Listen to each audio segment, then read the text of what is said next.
did. And we're live. PKA episode 228. We have two sponsors tonight, but no goddamn guest. This episode of Race Wars is being brought to you, first of all, by Crunchyroll.com. I'm sure they're going to love this ad. They're going to love it.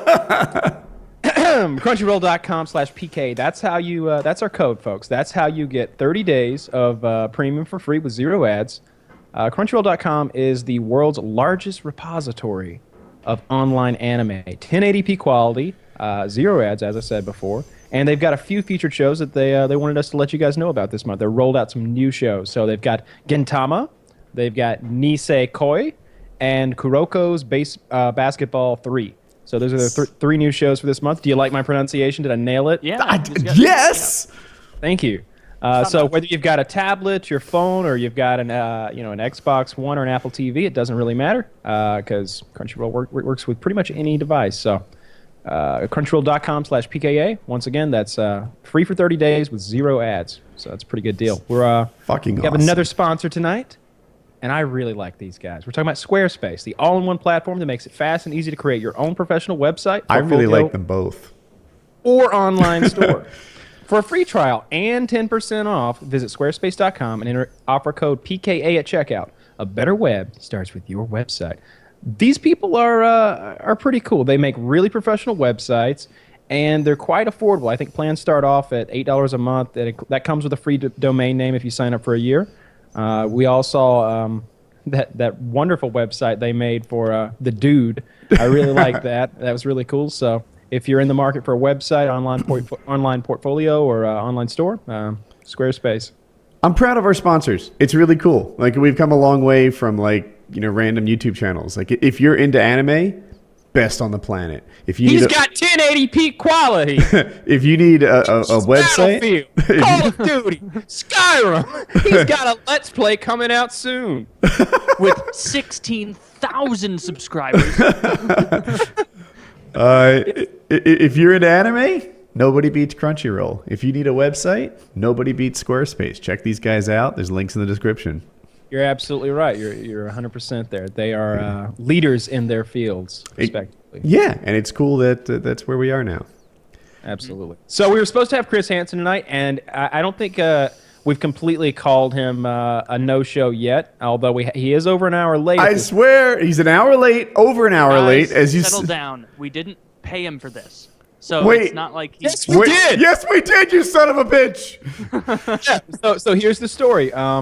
I think Chiz originally found that Chris Hansen had this Kickstarter thing to kind of reboot To Catch a Predator. It's called Hansen versus Predator, I think.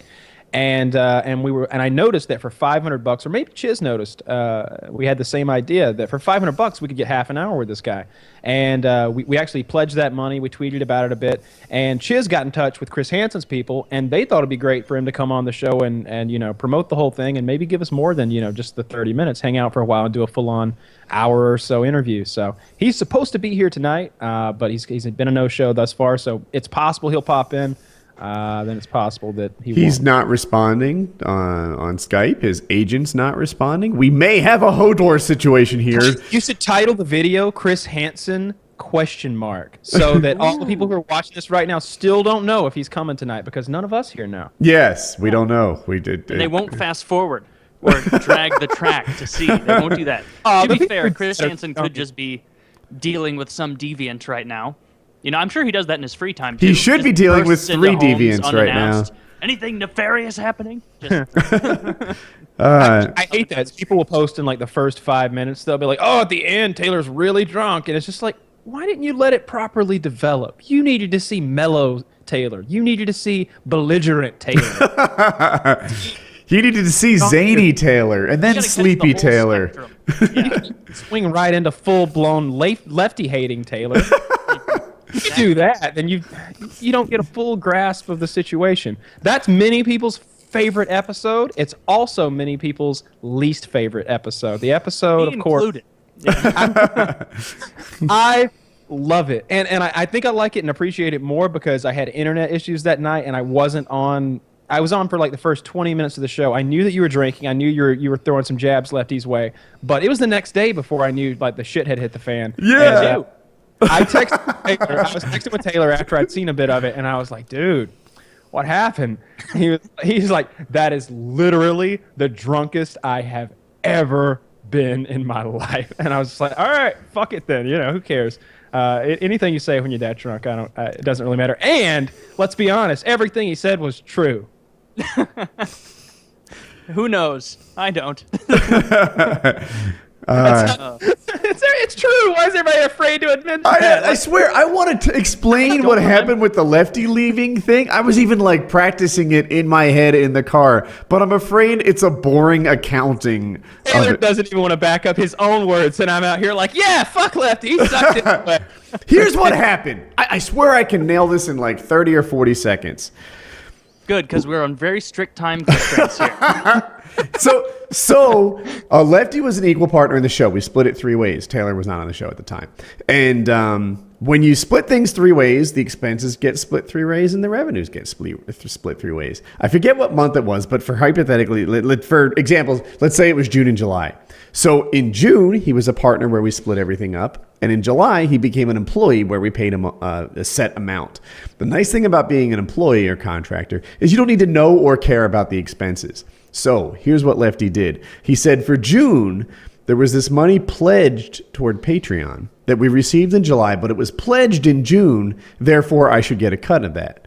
And we said, all right, but there were attorney's fees and LLC setup fees and all these things that we rushed because you were so contract oriented that were like sort of set up in June that we were billed for in July. And Lefty's idea was, no. I want all the money coming in pledged in June like we were equal partners. But those bills we pay in July, I'm an employee for that. I don't want any part of the bills. I only want my full third of the money that came in. And riveting. So that's long story short, like he was just asking way too much of us, and many of the things that Taylor said while he was drinking that episode were very much true and on point. So maybe Lefty was a nice guy, was a great guy, but he was a terrible negotiator. He wanted way too much out of the situation, and that's unless he wanted out, at which point he got what he wanted. Absolutely, and if that's what he wanted, like. He could have been less of an asshole about it, right? Instead of trying to fuck us with his negotiation at every term and threaten to quit weekly. I hated negotiating with Lefty so much because every conversation ended with, well, I just don't feel comfortable, so I'm not going to do any more work going forward until this issue is resolved. It's just like, shit, man. Like, come. We were just having a friendly conversation while playing Civilization 5, like, and now everything's like locked down, like it's a fucking strike. Like he's gonna send am I gonna have to bring scab labor in to like work for Lefty? Like, what is this shit? Yeah, it was always every corner was threatening a strike or threatening to quit. And in the end, it was just like, dude, just fucking, I'll give you everything you want. I'll pay you all the June revenue that was promised, and you won't have to pay any of the July expenses. Fine. You get everything, and I also accept your resignation. And that's how it ended. I felt How long was he on the show? Like, as a host? I don't even know. I don't even know either. I don't know. One of the things, I don't know if I've ever said this on the show. I've told both of you before, but, like, the situation, as I remember it, and my memory's a little foggy at this time period in my life, but what I remember is that I was traveling a lot and just running around the country everywhere doing all these road trips, and I just kept missing PKAs because I'd be doing 5-6 day road trips, and it just rolled right through the block of time we used.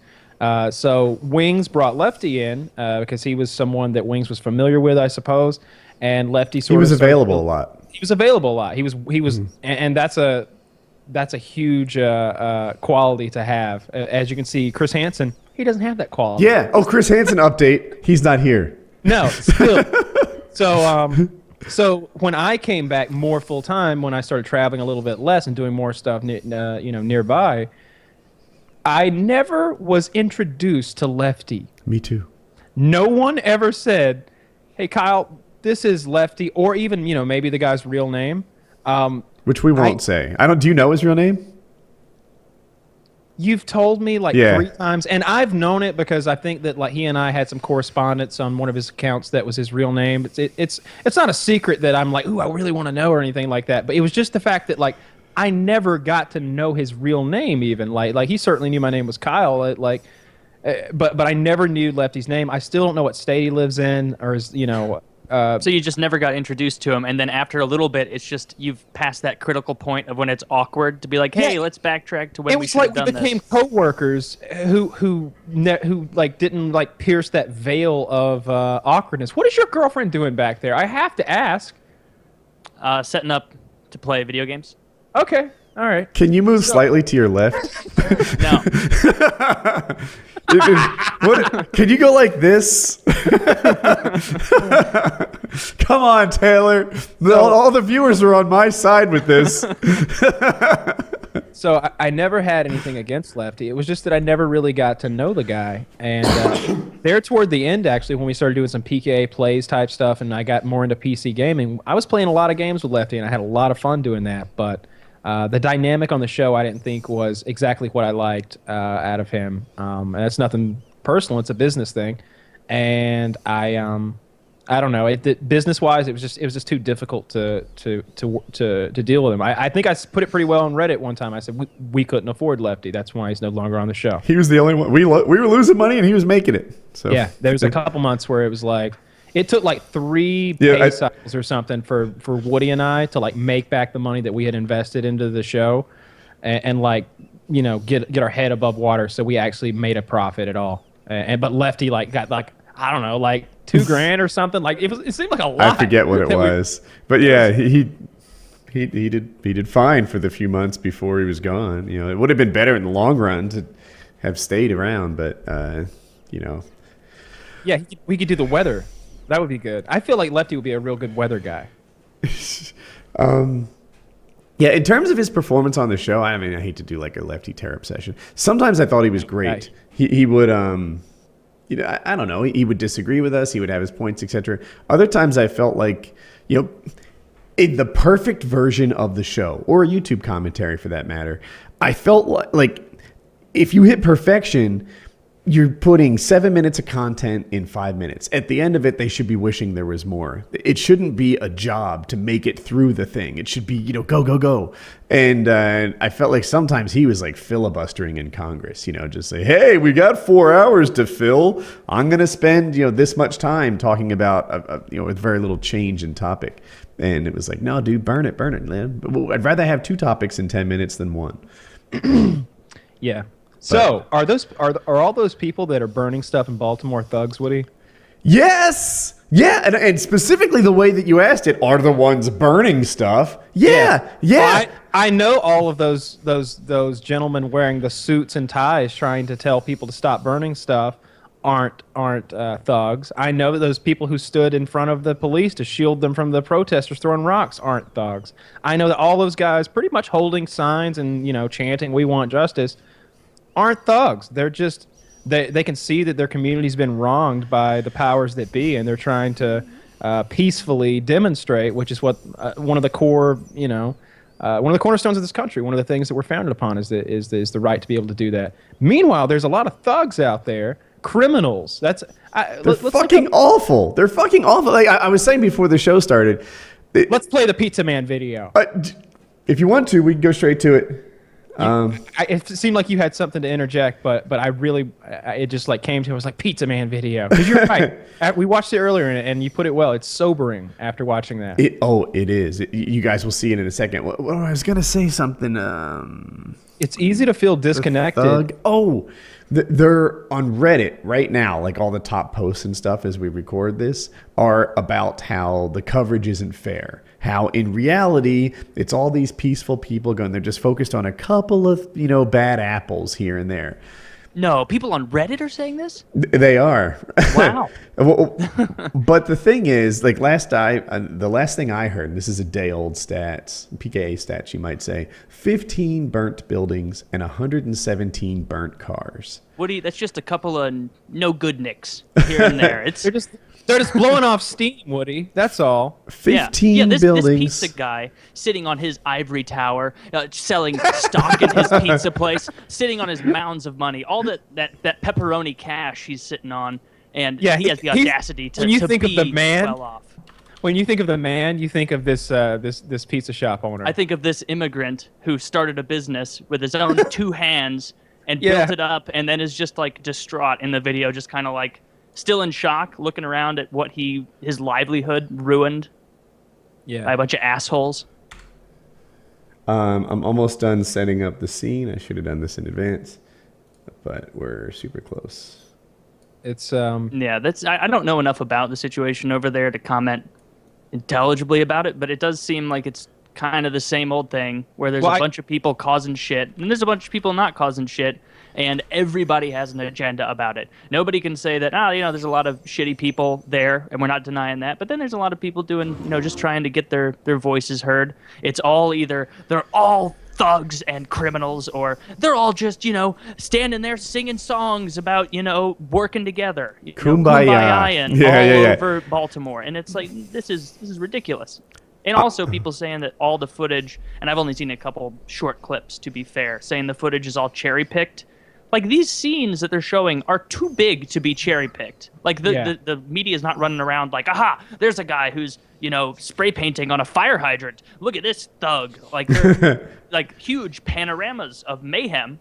And then also huge panoramas of, people just standing there protecting cops. I saw that picture. You guys ready? I'm queued up at 0. Yes. All right. Ready, set, play. What do you guys hear this guy? I just noticed the second floor is burnt out.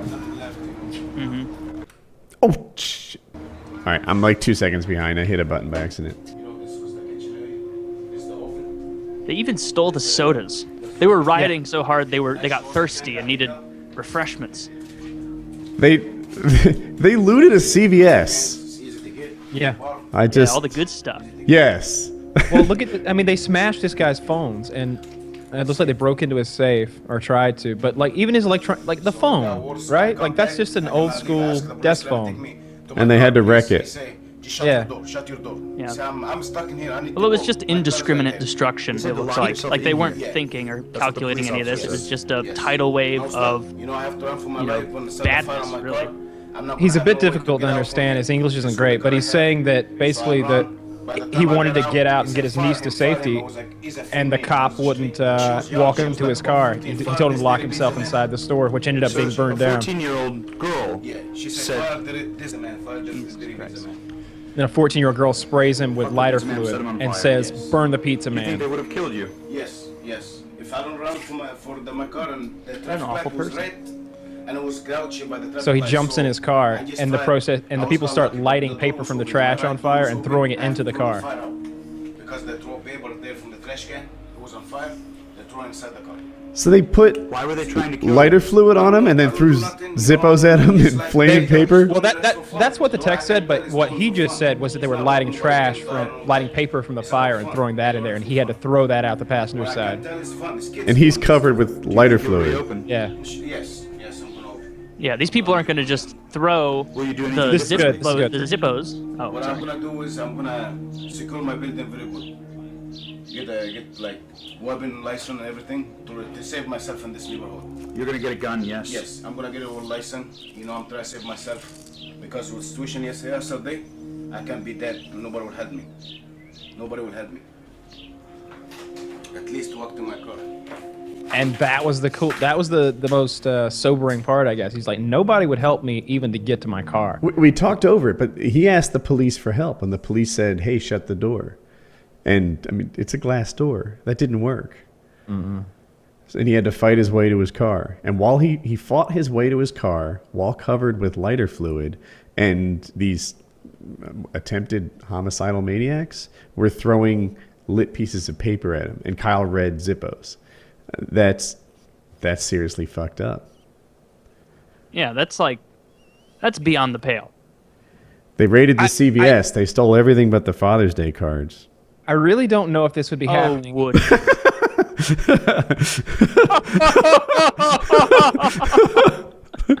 Oh, that's a good one. Oh, shit.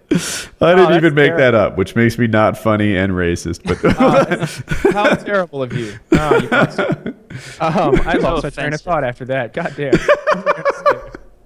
it's terrible. So awful. Oh, I was gonna say I don't know if this would happen to this level in like somewhere like Atlanta. I don't know, somewhere where they didn't have as like that guy mentioned getting a weapon, like getting a weapons license. He's in Baltimore, Maryland. Those are some pretty stiff gun laws. I feel like most of the shopkeepers here in Atlanta, like the ones who might own a pizza place or something like that, I bet there's a lot of guns around here. Mm-hmm. Bars here, everywhere here. Heck, one of my shotguns is from a bar. Yeah, I had to clean it all up. It had like liquor in it, and like, he's like, they were doing like on Sunny in Philadelphia. They had loaded it up to shoot liquor. Yeah, it like that's the guy. You know, he's like, yeah, here it is. It was cheap, and he's like, but you gotta like, I had to lube it and everything, and sort of clean it out because it had like scotch and whatever spilled on it over the years. So I see you. You changed your whole viewpoint over there. You're looking at the room from a different angle. You said you got the windows kind of in front of you now on like either side. Yeah, so I liked it. Previously, my desk was on that wall, and you guys saw that with the little door, which is on that wall. But that's a creepy little door. But the trouble was, while facing this way, I had a window over here, and the sun sets there, and it would like shine in on me in a like. It was horrific. It was worse than you. The vampire in me was dying. So now I am centered between two windows, and it's much better. Woody made an appearance on local newscast today. I did WRAL or WRHAL or something. I think it's WRAL. I watched it. I saw your tweet. I watched it. I'm kind of a big deal. I'll say it again. You were looking sharp. Damn straight. He's got this nice blue button-up shirt. Someone definitely ironed that motherfucker. He's got his hair on point. He's even kind of like spritzed down a bit of that. It's recovering. that front part to make it a little bit more Caucasian, if you will. And you're looking nice, and you were funny. You know, you always kind of tell that story the same way, and it was cool to see on TV. Yeah. What story did you tell? It was about swatting. So what happened is recently in this area, a kid in Cary, who's like Cary, Apex, and Raleigh are kind of 3 towns in a row, and someone from Cary got swatted, and they got the 911 call and everything. And I had also been swatted, and I was local, so they interviewed me and talked about the dangers and potential dangers of it. It really was a big deal. I could have died. Yeah, totally. Like, not just like a lot of people, when they get swatted, the police come in and they pull them off their chair, but they're like still on the keyboard or something. Or they answer the door. I answered a door with a gun in my hand, and the police officer, they interviewed him, and he said something close to like, fortunately he realized we were the police very quickly. And then they like cut straight to me saying they had those riot gear helmets on and that said Apex Police like on their forehead. It was either they had like a riot shield and then the riot helmet, if you guys are familiar with like the black outfits. And it was just like police was printed all over their gear, so I could tell who it was. And so, but yeah. It's pretty scary. Yep. It's dangerous when you put someone in that situation. That's why I always tell fans, like, don't ever come fuck with me. Like it would be dangerous. I could accidentally shoot you. Like if you were to like come and fuck with me and try to pull some April Fool's Day like prank, like I carry a gun. I'm cautious. It's not fun. And if you were to, you're doing the worst thing you could possibly do when you're sending like a fucking SWAT team to somebody's house. You're sending a bunch of you're a SWAT team. I don't dumb it down anymore. It's a SWAT team. I have no idea what the guy's motivations are, right? He might really like me and just think it's, funny to see me in that situation, right? Like typically the motivation is to get the guy pulled off his chair. He might love all my videos and etc. He might really dislike me, right? He might be like, I'm going to do this because it'll ruin Woody's night. But I doubt he wanted my children to be fatherless and my wife to be a widow. Like I don't know. The internet's a rough place. I suspect that wasn't his motivation. I like to think. There's people from the internet that I wish that upon. Come on. Yeah. That's for sure. There are some people that need a good die-in, but I not a killing. Now there's a difference. We don't want anybody to do anything violent. We just want we want them to trip and fall into like some new kind of glue that the government's testing out, while a steamroller just happens to go haywire. And they get, smushed like a tube of toothpaste from one end to the other, like in a cartoon or something. Some of them weren't living healthy lifestyles in the first place. And I swear I'm not talking about wings. Don't get this twisted. And I wouldn't mind just seeing them get into that DUI car crash that they're gonna have soon. Yeah, there's with Wings and Wings' case. To be honest, like my hopes for him, like what I dream for is like for like him to go silent on YouTube and on the internet for like 18 months, and then to just like reemerge as Super Wings and be like a fit 240 pounds or something. Wouldn't that be like, neat? Yeah. Yeah. To be like, I was worried about the loose skin, but now I've got these 30-inch biceps. So Yeah, right. Turns out it's not loose at all. High, I can just sail like one of those squirrels. I would like Wings to get ripped, to get super pumped, and become like a professional wrestler called the Garbage Man, like from It's Always Sunny. Remember when Frank was the Garbage Man? I'd love that. Yeah, that'd be great. Yeah. I want Wings to be the Garbage Man. Well, he couldn't just steal a name from a show that you just referenced now. No, that's what I want. No, I want him to recreate that exact scene. That's one of my favorite episodes, I think, with the warbirds and the whole thing. Or they look like chickens. Yeah, I haven't watched that one in forever. Yeah, I forget how many episodes of that show there are. I did end up watching the newest season, though. I liked it. There were a couple ones that were just so over-the-top silly that it almost took you out of it. Yeah. But I like Dennis in this season more than most other seasons, because it's like even more like just not psychopathic, sociopath. Something about Always Sunny. I like to watch the characters that aren't talking. Like I get bigger laughs out of watching like Dennis or Charlie, especially. Charlie, who's the old guy? Danny DeVito's character. Frank. When Frank watches the other character like D talk, it's always like,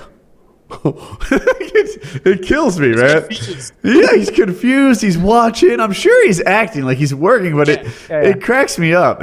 I like watching those guys when I like there's a good scene where like Charlie and Mac are in prison visiting Mac's father, who's on the other side of the glass, and Mac is saying all this stuff to him, and Charlie's over there like, no, like every time he says it, Charlie will just be. It's just like really subtle stuff with his face or with his eyes. He'll just. That's funny. Lots of that. I love it. I love that. That's one of my favorite shows, and I love that there's a huge library of it because like maybe every 2 or 3 months I'll go back and just watch it all again. That's did you see often? Yeah, I watch it a lot. I've seen every episode 4 or 5 times. Did you see that Seinfeld got yes, $180 million for 180 episodes? I saw it as 700,000 an episode. I'm not sure which is right, but either way, it's amazing. Hulu bought the Seinfeld library. It's I don't know if you know Seinfeld. It's a show that's really well acted but poorly written. And anyway, Seinfeld is fucking rich now. I wonder if they're all rich. Like, I know a bit about this. So Larry David, really rich. Larry David's so rich that Howard Stern makes fun of him for being rich. Like Stern signed like a $500 million contract a couple years ago, and he's like, "Well, come on, let's talk about that money." He's like, "I don't have that much money." He's like, "But for real, come on, let's talk about that money." Like he wouldn't even talk about it. Larry David's got to be like close to around a billionaire or something. Seinfeld. Also, probably just crossed it. Seinfeld made about the same as Larry David off the show, also getting up there in the hundreds and hundreds of millions of dollars. Elaine already had some money, but her payday from the show was less than what she thought it should be when she was interviewed not too long ago. I think George has said similar things, and who knows what Kramer's thinking after. Like, he just keeps his fucking mouth shut and does whatever Jerry tells him about anything. yeah. When Jerry calls him, he's yes, sir. Yeah. Any more work for me? I mean, he's got a few choice words about Baltimore. Can you get me in one of those B movies? Like, I could be like a frog or something. Come on. He's willing to do anything. I'll do anything. Is he really racist? No. I don't know. I watched that clip, and all that it looked like to me is a comedian who was bombing, and he was just grasping at straws, trying to get a shock laugh to get himself rolling. Yes, screaming. It was not handled well. Mm-hmm. Yeah. It was handled very, very poorly. But you could tell that he was just trying his hardest to get a rise, any kind of reaction, because the audience was like ganging up on him. They had hit a real soft spot on him when they started talking about his shows post Seinfeld being failures and stuff, and sort of started calling him out on his comedy career and his chops, and they clearly hurt his feelings because he turned into a child and like started using racial slurs. I don't know. He could be racist. I don't fucking know. I mean, he used racial slurs. I knew a guy who played on my high school football team. This is a long time ago. And he started asking his black teammates for things to say that would bother the opposing team. He's like, I need some real racial shit. You know, like what would hurt your feelings? And this particular guy did turn out to be racist. But pretending that he didn't, I can see how like he's trying to use it as a tool, like as a revenge. He was lacking anything better to throw at these guys. And he's like, what can I say? What can I say? Someone told me to say something against British people. What is the term for like a low-class British person? Is it chive or something? Oh, yeah. That's Chive. one. Yeah, chive, yeah. Is it chive? Get Kitty to confirm it. Do you call them like? Is it like a dandy, like a foppish dandy? Those sound like British words. A huckleberry. Yeah, a real huckleberry, that fellow. British lower class I'm waiting on a response here. names. Is it They call them dentists. British lower class slur? I think that's what I'm looking for. List of ethnic slur. Chav. CHAV. It's chav. Good. Yeah, I was seeing the website. Then maybe that was confusing me. I think it's pronounced with the hard C, like church. What is a chav? Just like a douche? Yeah, I think if you're British, then you're like it's a particular kind of douche, like if I were to say redneck versus thug versus I don't know white trash, you'd have a better view of all those guys. If I said dirt road white girl, you'd be like, yes, I know what that is. And I think chav is that, although I don't know exactly what chav is. I think they're somewhat violent. It sounds like what you would call the kind of person who wears those plastic sunglasses that don't have lenses and just like there you go. That go yeah, down. and like wind. What do you call them? Like a windbreaker, like a full windbreaker suit.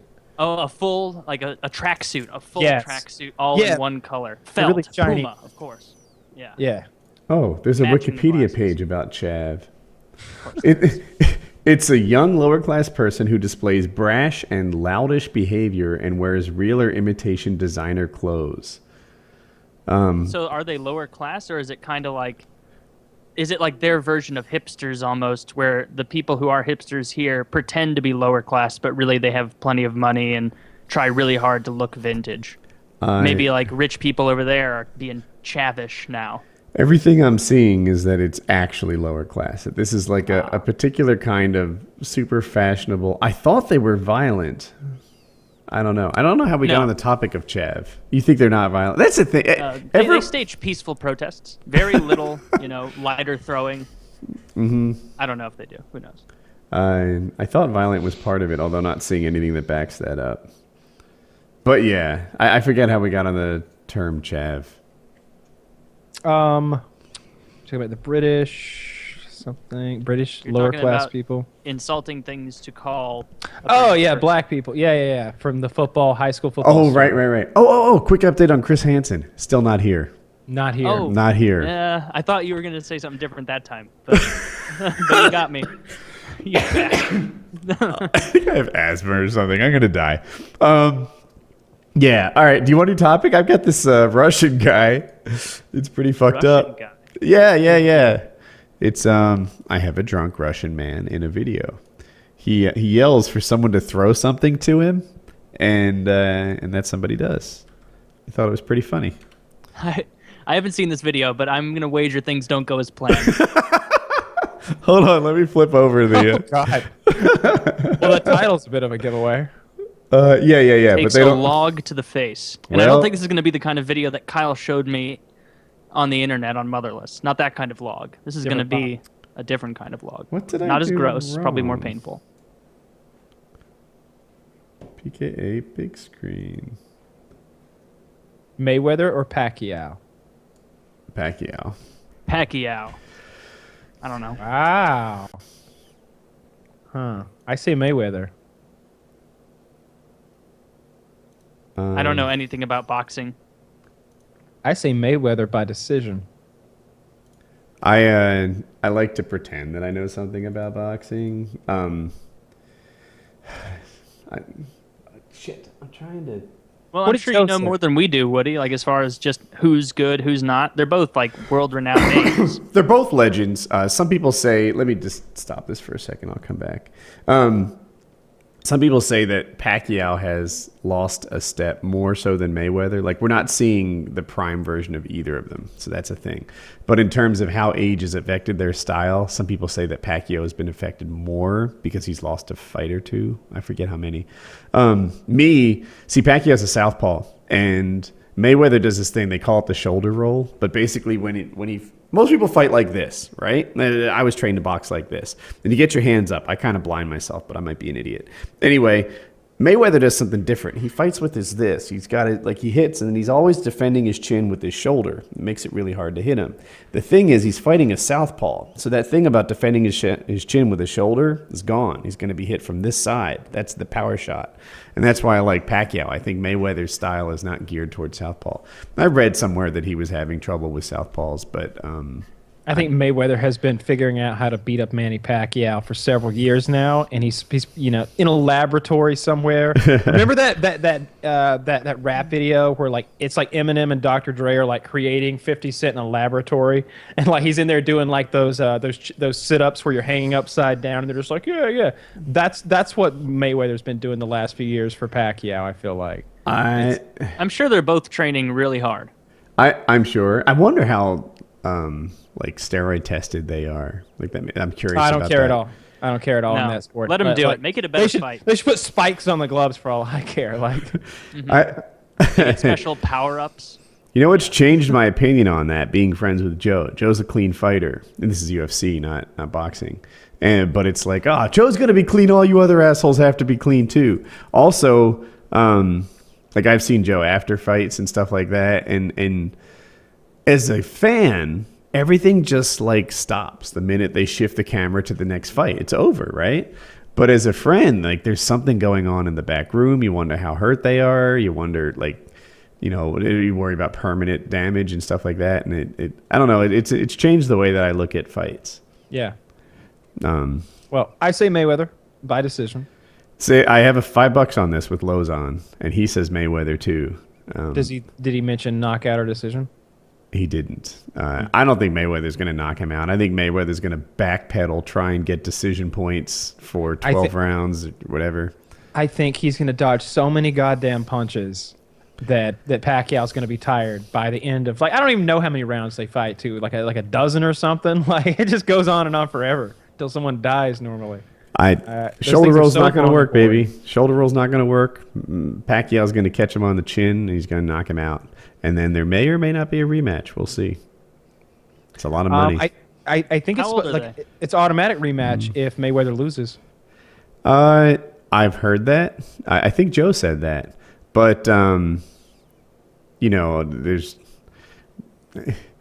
a lot of people are like, yeah, that might be a thing, but whatever. He'll just not automatic rematch him. Like, Oh.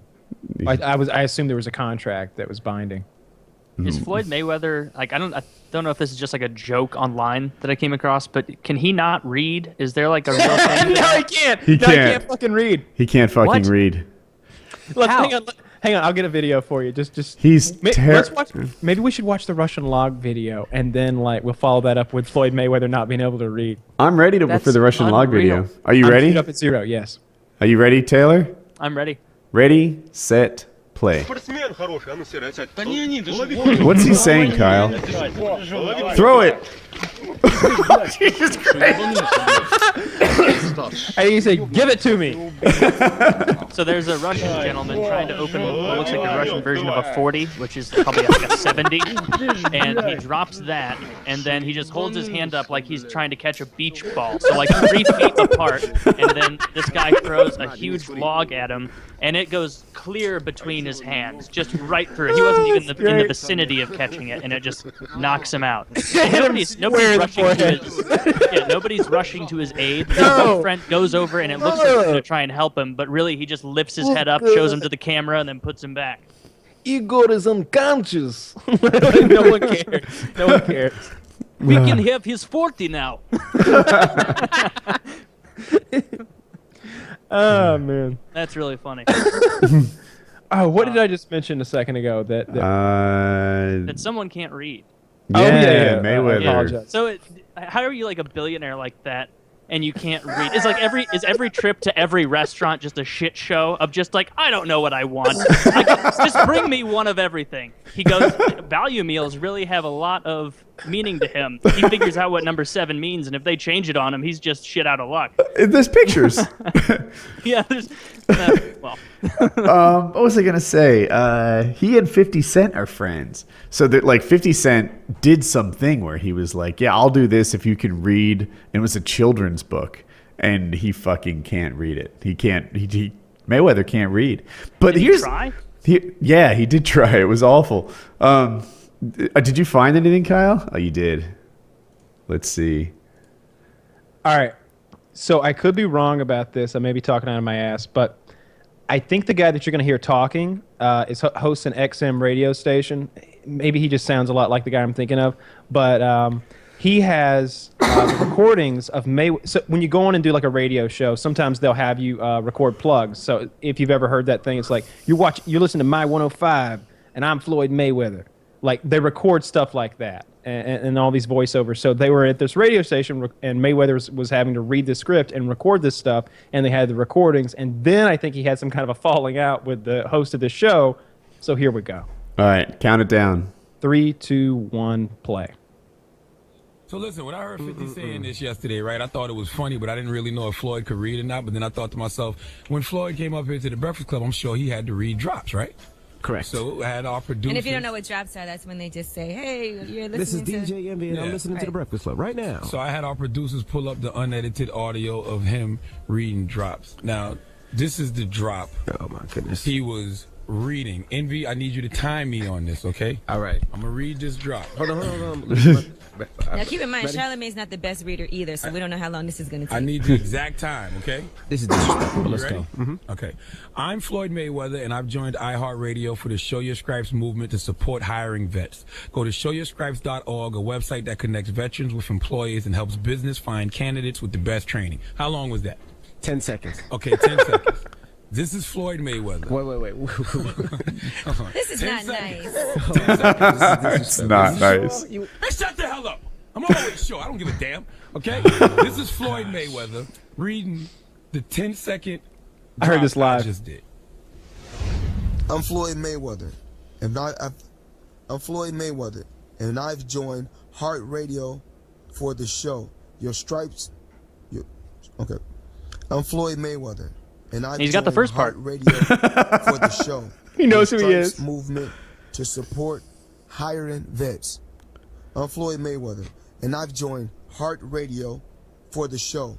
Your Stripes Movement to support. Hi. Okay.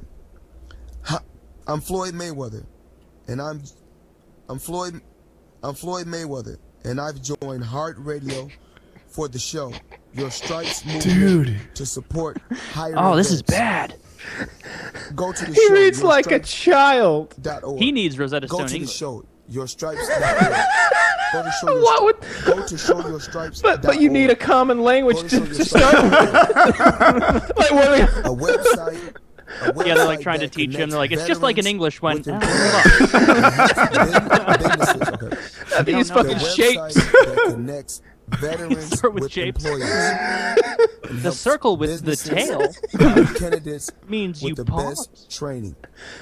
I'm Floyd Mayweather, and I've joined Heart Radio for the show. Your Stripes Wow, this Movement. is pretty to sad. support 50 Cent called him out. Okay, and, okay, and that's enough, guys. that probably is That's enough. We could pause it that's there. enough, please. But I don't remember. Okay. Let me look I'm up Floyd exactly Mayweather, what and I've 50 joined- Cent's challenge was to Floyd, because I don't want to get it wrong. But it was basically he had to read something, and then 50 Cent was going to like either give him money or give a charity money. But I just want to get the figures right. Oh, it's a 15-second long video. Let's just watch it. He was going to donate the money to ALS funding, I think. Link it up. I'm linking you right now. He This should was have donated hilarious. it to Hooks on Phonics. Yeah, he should have picked a charity that helps people read, like adult illiteracy. Yeah. All right, I'm at 0. All right, ready, set, play. This is a special ASLELS challenge for you, Floyd. If you can read one full page of a Harry Potter book, nigga, I'll give $750,000 to whatever charitable organization you want to. Fuck the buck. That's great. That's gold. You can read one page of a Harry Potter book. I'll get $700,000. Fuck this water. And he didn't read it. Like, it didn't happen. Just so you know, like, Floyd Mayweather never read that page of a Harry Potter book. No shit. That's a 3-month commitment. When you're training for a fight, you gotta, you know. Both of those guys, like, we're laughing at them. They could buy me and not notice the money missing from their bank account. Yes, but Woody, you can read. I would trade. Ignorance is bliss. I would love to. Oh, man. Dude, I'd love to be like, that motherfucker right there reads for me. That's his whole job. Leon, get over here. Read. Dude, like, how many athletes have we seen that make like $40 million and manage to be broke afterwards?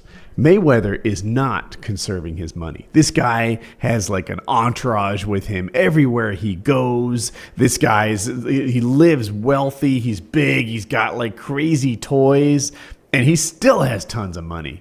He's making more money than any of those other boxers ever did because he puts on his own show. You realize that, right? Like he bought out his contract. Floyd Mayweather. He bought out his own promotional contract for like $700,000, and now he makes like $100 million a fight. He's gonna make $100 million this fight.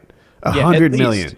Yeah, that's for the fight. Yeah, like there's sponsorships and stuff like that on top of that. Let's get pay-per-view money, dude. It is so much money. It's $100 a pay-per-view. It is a lot. You have to pay $100 to watch boxing. Yes. Watch this. It's a big fight. Like it's a fight that everyone's been asking for I don't know how many years. Like I'm not a huge sports guy, but I listen to sports radio occasionally, and like for the last 5 years, I've just been hearing it nonstop. And I don't watch boxing at all. And I'm relatively aware of the whole thing. But they're the only two that I know, so that must mean something. I couldn't name any other boxers. Klitschko. Yeah, Klitschko, whatever. I don't really know that many boxers, the current ones. His brother, but Vladimir's apparently like running the whole heavyweight division. Like there's no one else even close. That's all I know about boxing. I think that guy just won a fight too. But yeah, I don't follow boxing that closely, but I am inundated with information about this fight. Like they've gotten so much free advertising. They said Pacquiao, they're like, the only reason you want this fight is because you're broke. And he's like, let's donate all the money to charity. Mayweather's like, fuck that. His nickname is Money. You know what? Pacquiao is the worst at promoting his fights I've ever seen, though. Like I saw this interview with him, and they're like, you know, has Floyd ever made you mad? What's the maddest Floyd ever made you with, you know, his talking and the stuff he says about you? And they gave some examples, and he's just like, I don't get mad at Floyd. He's a great showman. I would hope that we become friends. And I could share with him the love of Christ. Really? And he says that? That's pretty much quoting him, and he said it in about like I said it. Yeah, that's what he said. And it was just like the guy's just like. Well, I want him to win now, knowing that he's just trying to be a friendly dude. No, I think it's going to go really well. It's going to go well. I don't have any confirmation. He's like, it's very good for all of us. Nice times. Nice times. I don't know. There's so much better stuff you could say. I don't have confirmation on this rumor, but I've heard that Chris Hansen is dancing at a party right now, DJ'd by Hodor. That motherfucker. I'm just throwing it out there. Chris Hansen, Hodor. I want my money back. I want my fucking money back. He technically has to give us half an hour at some point. Even if it's like some Monday morning and I'm in my underwear, I'm gonna make him sit through a call with me. It's happening. I'm gonna ask him my questions that way. We're supposed to be here. We booked this. I'm such a big fan of To Catch a Predator. Like I know I've talked about it a bit on the show, and maybe I've even went so far as to say this before, but it is my favorite non-scripted TV show ever. I think I'm pretty positive about that. When it comes to non-scripted television, you cannot beat someone's life crumbling and being ruined, and you watch their eyes fade to like knowing that I'm ruined now on a level that it's hard to to get ruined, like your reputation, like financially, you're going to be incarcerated, all of that shit, the humiliation, all that stuff is just in their eyes in that moment. And just when you're like, damn, I can't believe that, they bring another guy in and do it to him too. And they keep doing that until the commercial break. It's, you can't beat it. I love it. My favorite show. You know what else is a really good show? Do you like shows like, I know that one where you just like get a little repulsed or a lot repulsed by the pieces of shit who come in.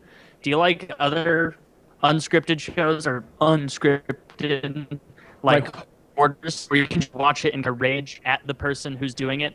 Like you watch this like dumb lady who's got a whole vase full of fucking cat femurs or something, and she won't throw it away, and so you can just yell at your TV. Does anybody else do that? Do you yell at your TV when you watch stuff like Hoarders?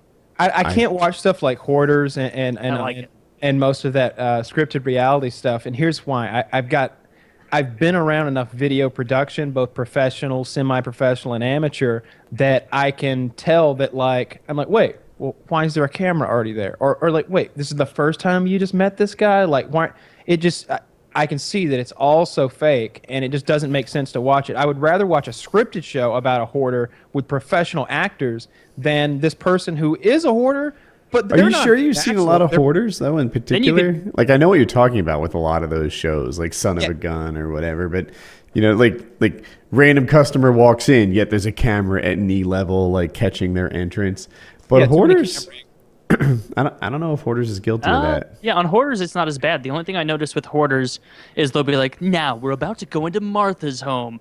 The psychiatrist, Dr. Stevens, like knocks on the door, and then there's like a camera behind Martha on the inside next to a pile of dead Does that happen on Hoarders? Little stuff like that, and she's like, "Oh, hello," and there's someone already behind her filming. Like I know that pulls you out of the moment. I know the average person it never even clicks to them. They're just like, yeah, this is how the world is. The camera's on both ends. Okay, that's a lot of newspapers. Like they don't notice it, but to me, I'm just like. Oh, I see. So what happened is they met 2 or 3 days. They initiated contact weeks ago through email. They went back and forth. They had papers notarized and signed. They had a face-to-face meeting 2 to 3 days ago. There's craft services to her house. Yeah, there's craft services in the backyard to feed the crew, and you know, like we've had 3 meals together with these people already before we start shooting. Like we know how this is going to begin and end, and the hoarder has probably been like, oh yeah, that's when I'll break down. That'll be good. I got a thing. The thing about Hoarders that captivates me is my father-in-law was kind of a hoarder. And I get to see a lot of this stuff. He's dead now. A lot of this stuff that he had in common with these people on the show. But one of the big ones is they assign value to things that don't have value. Now, my father-in-law was never gross. Like, the worst things about the Hoarders is they had, like I don't know, dead pets, or, like, they wouldn't clean up after pets or stuff like that. My father-in-law would have, like, I remember he had paperback books stacked from the floor to the ceiling in their basement, like several stacks of it. And he had scrap metal. He had 4 garages, and they were just filled with like scrap metal and like old wood and like torn down things. And to me, it looked like it was filled with junk. But to him, that was like his children's inheritance. And he thought like it was like a legacy almost. Like he'd have a children's tricycle that was like rusted and rotted. And are you eating Taco Bell? He is. He's eating some cold Taco Bell. He ate a disgusting amount of Taco Bell before the show. Disgusting. I'm sorry to interrupt your story. Yeah. So anyway, when I watch Hoarders, it's not so much the mess that captivates me. It's the mindset that created it. You know, like I saw a woman, she had like broth, and the container that was in was like swollen. And it was clear that like something was like yeast was rising or something like that. Mold in there making gases or something. Science.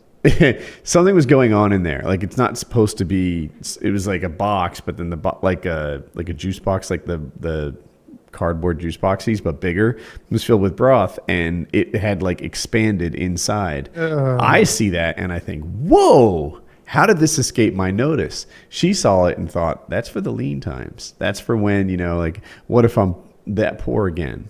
And that's a really common thread in Hoarders. They're just they're hoarding. They're not like intentionally trying to be gross. They're protecting themselves from their next personal like Great Depression. Wow. See, that's true. But your father-in-law didn't. You said father-in-law, right? Yeah. That he doesn't seem like the people on this show. The one episode that I watched that just resonated with me is this lady. They found like 6 dead. Like it was like an archaeological discovery. The people who were delving into her garbage and like pulled out like 6 cat skulls. and they were going like into the kitchen, and it's like unwalkable. You can't even maneuver through these heaps of trash and rubble. And the upstairs, like one of the crew members was going to go upstairs and start cleaning that out, and it was just hefty bags full of shit and pee. It was just huge bags thrown. They just decided, the toilet hasn't worked for 6 years. Let's just start throwing all of our fecal matter and pee up into the upstairs. We'll just not use the upstairs anymore. That's shit storage now. It was disgusting, absolutely disgusting. See, and the whole time those fucks who are there out of the goodness of their hearts and their job to be like, they have to go out there with like this dead cat skull and be like, do you think that we could get rid of this? And they're like, oh, well, I don't, that was Thomas and he kept me through some good times. And it's like, so you want to keep the cat skull? You want to keep the cat? Well, we'll put it in the maybe pile. And it's like, this is never going to end if this fucker doesn't start throwing away some shit. Dude, though, we went through this. Like I said, he wasn't gross. There were no like dead animals or poop or whatever. But he sold his Patterson house and got like a really nice house in northern Jersey. Like if you go north enough in New Jersey, it's almost like upstate New York. And they had to like clean out his garage and stuff for the buyers. And it was the same sort of thing. They're like, well, how about this? And it's like a Red Ryder wagon, right? His youngest grandchild is like 11. And no one wants this wagon. It's rusted. Like it doesn't turn very well anymore. Maybe it has 3 wheels. And he's like, that's still good. It's not. It's not. He can't see what's junk to everybody else. To him, it's like that has value. And what happened was my brother-in-law, he's a good guy. He went in there and he cleaned up. Like someone had to get it done. Like it was time to move out, and he took the things from the garage and he threw them away. And 5 years later, he still held like a deep grudge about it. Like I thought in my head that he would like just get like wisdom to it. Like, yeah, I guess now that I think about it, a homemade weightlifting set wasn't really that useful or valuable. How shitty would you be when you feel when you realize he threw away like the Thai cob bat and like the paper? No, that never happens. I always wait for that in episodes of Fortress. I wait. When you watch like those storage unit shows, that's my Picasso. Yeah, exactly. Never. Every commercial for those storage unit shows, it's always like they lift it up and everybody's like, ooh, and then it cuts to commercial. I always wait for that in Hoarders where they're like another dead cat, fucking some Crystal Pepsi from 1991, a bunch of pizza boxes. What? And just like something. The Mona Lisa's there. Yeah, the Mona Lisa's in there. Is this the Declaration of Independence? Yeah. Holy shit. Under one of your shit bags, we found the Hope Diamond. Would you believe that? It's completely ruined, and we can't sell it anymore. This is the jewel from the Titanic movie. Who'd have guessed? Yeah, no, it's never that. Dolly said no hoarder ever. Yeah, but it's a real life thing. No, never, not once. It's always like newspapers from like an event at a day when like nothing happened really. It's like, and they're local. It's not like the Times. It's like local, man. New City Hall Library opens in Cedarville. And it's like, what the fuck? That was a day to remember. Come on, Granny. Why don't we frame this shit? Let's show it off. Like, what the fuck is that about? It's all just garbage. Dude, do you ever see yourself in it though?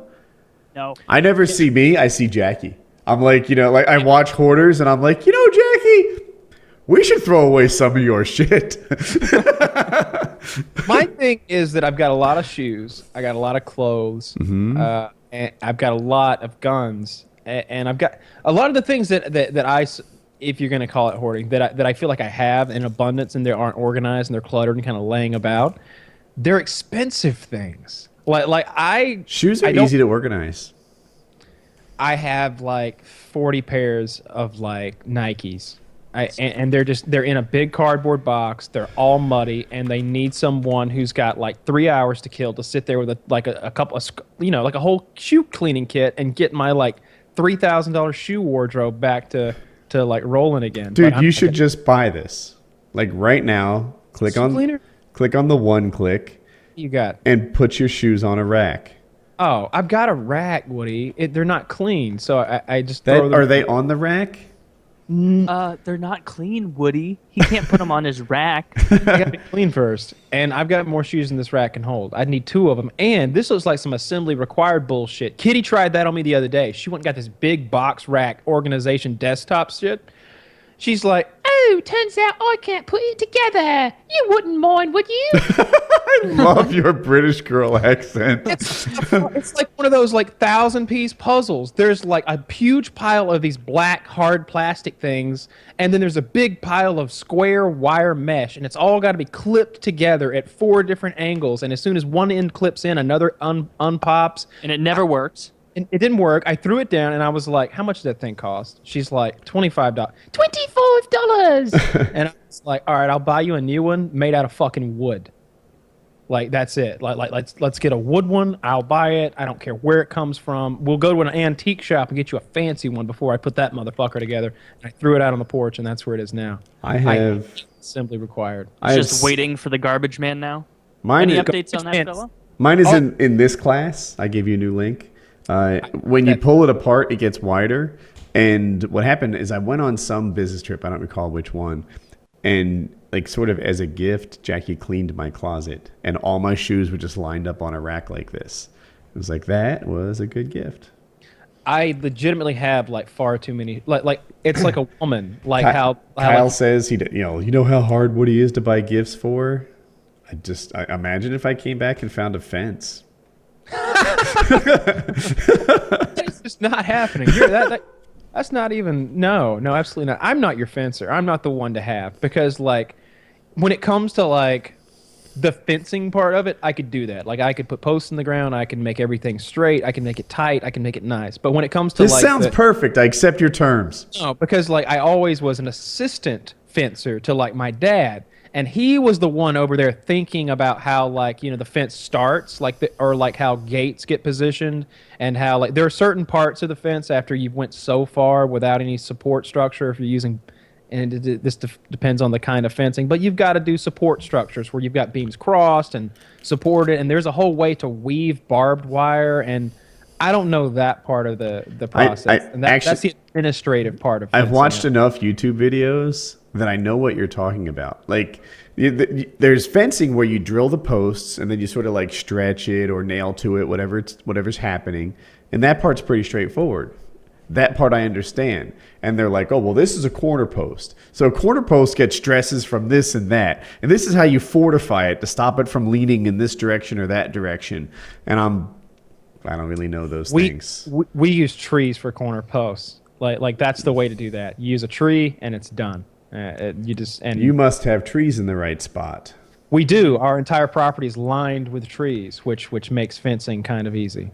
Well, I need someone to handle a scenario in which there is no tree in the right spot. I told you, I'm not a professional fencer. I am an amateur fencer. I'm an assistant fencer. I could, if you needed me to tighten a section of wire, I can do that shit. If you need me to like drive staples in round posts all day, I can do that. I can run electric or barbed wire. I can swing a hammer, and I know how to do it. Sounds good. All right, what time? Well, I mean, I'm just not sure what wage compensation scenario we're talking about here. My time is valuable to me, at least. My love and devotion is priceless. Oh, don't I already have that? Yeah. All right. What were we talking about? I don't know. I don't either. We got onto those shoes somehow. I don't know where that came from. Hoarders, maybe. Hoarders is disgusting. I don't understand why you're keeping your own urine. Like, there's no reason to save that for a rainy day. You've always got more. Well, not during the hard times, Kyle. Yes. I remember in 1997. I love this. The Lord for some pee. Are you, talking about my next topic lined up? Yeah, I like this, but you need a bigger thing in the menu. Like, you don't have all the items here. This? All right, let me see. I'll put this in the big screen. See Yeah, you need the full menu because hang on, let me put myself on. You need the full menu because 1,000 calories. I thought I had the full menu. Because I have the full menu.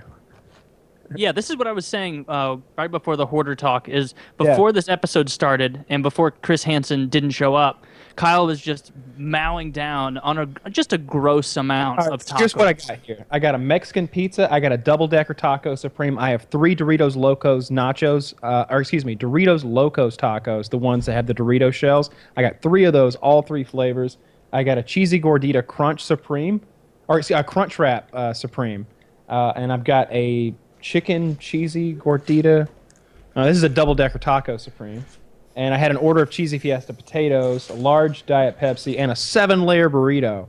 And I've been trying not to eat during the show, but I'm going to eat all of this. Yeah. But it's like, is Taco Bell even good when you warm it up? That's not a question most people have knowledge of, but that's interesting that I know you will. Who said I'm going to warm it up? Oh, come on. You're going to eat a 7-layer burrito? You're going to have those cold, grade D refried beans sliding down your throat like a bunch of mucus? They get dried out, so you got to put a lot of hot sauce on them. Ugh. I don't give a fuck. They're delicious. Sodium intake alone would probably be shocking. It's quite an unhealthy meal. I'm looking here like, let's see. I can't find. Oh, I see what you're linking me to. You're linking me to that daily intake of that 600-pound person. Is that what this is? Yeah, it's what that is. This is one person's daily intake, and they weigh 600 pounds. Yeah. I was looking at this the other day, and I was trying to think if I could do this, like, for one day. No. And I came up that I couldn't. Like, You absolutely couldn't.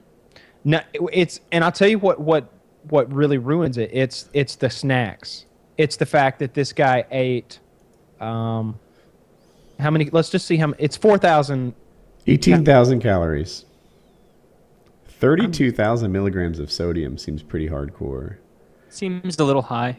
Let me just read through it really quickly for the listeners. So this is the diet of the 600-pound person. I'm guessing in one day. It says at the top, whatever I eat after I wake up.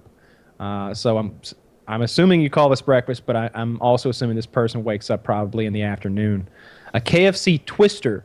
I don't know what a twister is, to be honest. KFC mashed potatoes. And if you look carefully, he gets 3 large side orders of mashed potatoes and gravy that equate to 1,440 calories alone. He gets a 20-piece boneless chicken bite meal. He gets 20-piece.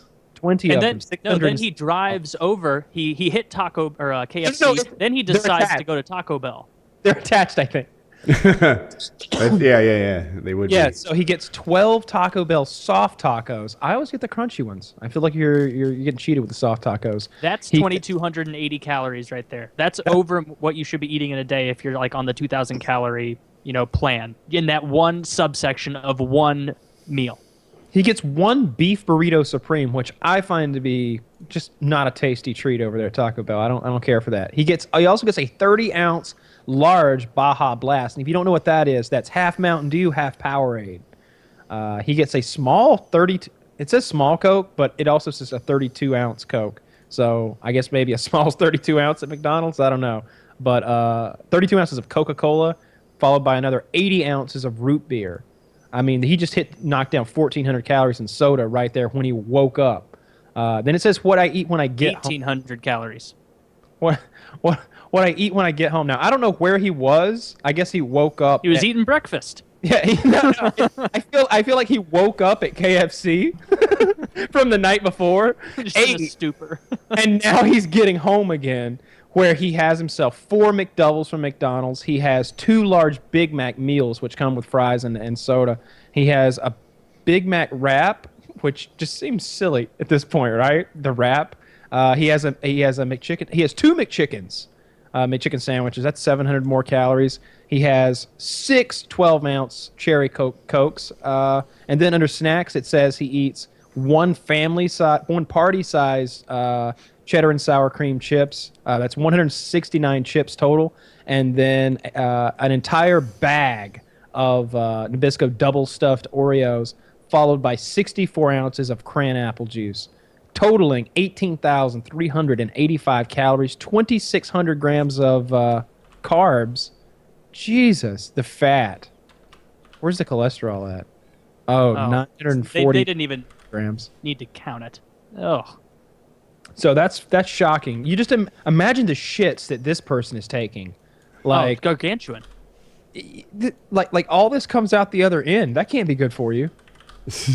No, and knowing a person this size, they're not going to be able to properly clean up after themselves. So when they're on their daily odyssey to KFC, Taco Bell, McDonald's, A&W, and Walmart, they probably don't smell ideal. Yeah, I thought you were posting a Taco Bell menu to calculate how much I was eating over here. That's a child's play snack compared to this behemoth. I can't compete with that. That's outrageous. No. And I think, yeah, that's scary. 600 pounds. Yeah, but I think with a diet like that, he's gaining weight if he's 600 pounds. Yeah, I would bet. Sorry about that. Woodycraft got attacked. I had to deal with it real quick. Look at Kyle. We're losing Kyle. There goes my fence. I like the concept that this is what 600-pound people are eating, because I like to believe they're responsible for it and it can be fixed. For a while it seemed like being too heavy was a birth defect, and it's not. It's a habit problem. I'm just big boned. Oh, I'm just like this. Oh, my parents are heavy too. I have a thyroid condition. I have a thyroid condition. Yeah. But if this is a heavy person's diet, then sweet. We've diagnosed the problem. What do you think, Chris? Oh my God, Chris, you slay me. He's not here. We do that to you on PKN. we do. Yeah. I do your voice though. For some reason, you're in falsetto, but yeah. That's funny. I love Woody's impressions. They're my favorite. They're awful. They're so bad. I can't do impressions. That's why they're funny though. This is my Merca voice. But yeah, no. Usually, this makes you have a lot less pity for people who are this heavy. Not just if you see this kind of lineup, because there's so many. This is like an alcoholic, but an alcoholic, they can get hammered on like half a bottle of vodka or a bottle of vodka or whatever, and they're just taking swigs intermittently, like I'm kind of losing my buzz, and like this person is being reminded of their failure. Just doing the math every 45 seconds, because that's how often you have to be chewing and eating just to muscle this down in a day. So it's like every second of every day, it's just a further slide downward. Boogie describes something called hangry, where he's both hungry and angry, and he's eating and he's mad at himself for eating simultaneously. I imagine that's what this person's experiencing. They're just like, oh, I'm eating this because it fulfills some hole in my heart, yet I know it's ruining me. Here's the way I look at food, and the way I treat food. I like it.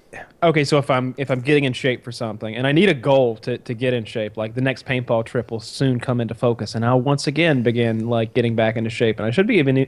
I'm gonna get back to running. I haven't ran in a week, but I lost my whole train of thought.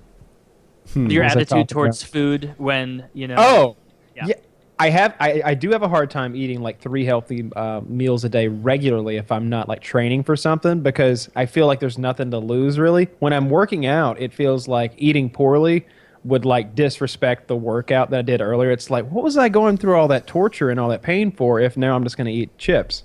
But if I'm not working out, I'm much more likely to eat poorly. But even then, I like have one like crazy meal like at the end of the day.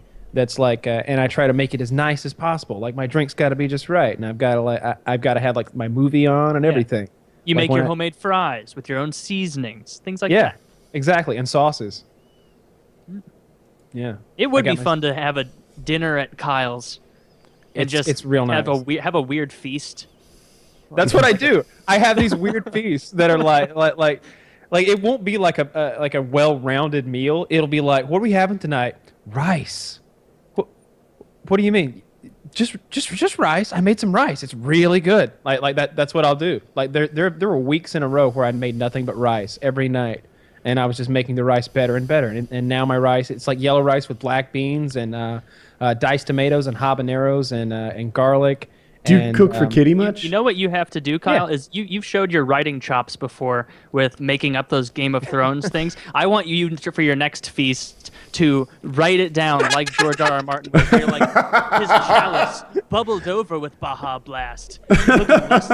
just go for it. That would be really funny. If you Grease had that dripped recipe. off of the cheese. I've kept going on Game of Thrones. Like, I listened a little more. I am so I've come to realize that a lot of my confusion was the difference between the books and the show. And now that I am in the book, like out in front of the show, I'm getting it. Like I'm keeping up with this just fine. And some people evaluate, completely based on whether you remember the names or not. But that's, in my case anyway, that's not a good way. I used to think I had a really firm grasp on the names. Like I knew everyone except for for the characters who were never even alive, and a few of the like grandparents and shit like that. Like I couldn't remember that, but I could remember Brandon. I knew who Brandon the Builder was, and I knew all that stuff. But now, like with Dorne opening up and all those characters that are there, and Arya's timeline over there. In Bravo or Bravia. In Bravos. And these names are starting to get more and more ridiculous. And now they're starting to tell you about characters. You're learning about characters who are dead in like Bravos and stuff like that. Like getting their backstory. Yeah, you have a whole nother type of lore to learn now. Like a whole backstory of gods and legends and whatnot. Mm-hmm. And you just feel like it's coming at you from all directions. I'm enjoying it more than ever. Like the Bravo stuff in particular. Like, it's like, oh, a lie. And she does another lie. And I'm just like, this guy is this magic? It doesn't take magic to see when a little girl is lying. And I'm just like, I'm really digging the Bravos characters. I'm enjoying the storyline, unless Brienne is involved. I got. You don't like Brienne at all? I love Brienne. I like her in the shows, but I hate her in the books. Really? Yeah. I like her in the book. Let me show you my new headset. Are you?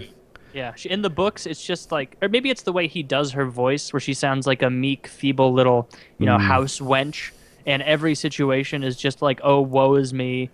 Like, it's gotten to the point now that it's like, she's trying to protect the Starks out of selfishness, where it's like, I need my honor and my glory. Otherwise, I left Renly for no reason, and I'm going to be useless as a knight, and I'm this great fighter, but I need to be your go-to, your right-hand knight. And some of her story is taking too long to tell. So, I'm sort of infamous in wanting this thing to flow along. But for example, this is not a spoiler for people listening.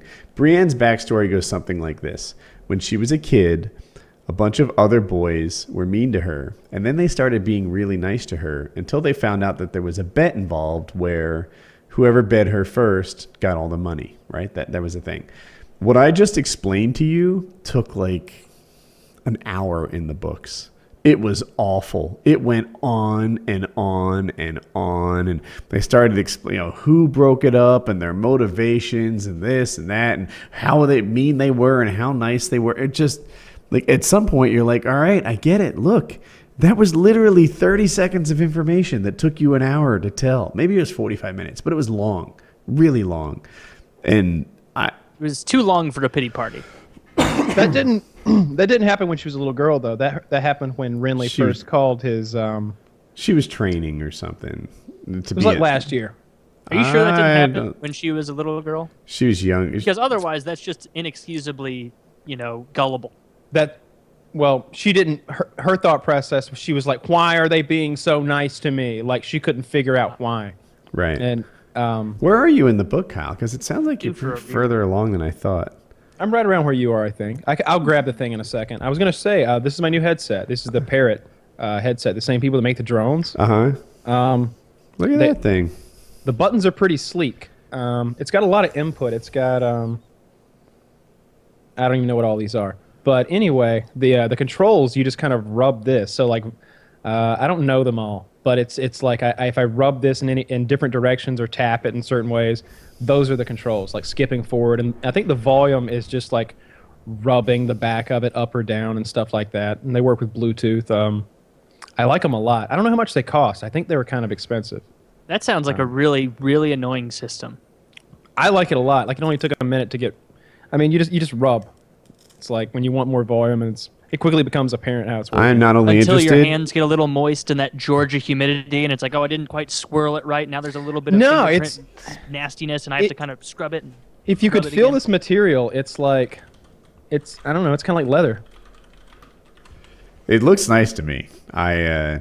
Looks nice. I'm not sponsored by them. They gave me some free shit. I'm like, shut up, Taylor. Yeah, they gave me some free shit. Should I get the drone? Yes. All right, it'll just take me it'll take me maybe like 2 minutes. I will warn people that when the drone flies, it's really loud. But yeah, it's pretty cool. Well, I want you to fly it in the house, just like. Oh, I'm going to. Oh, perfect.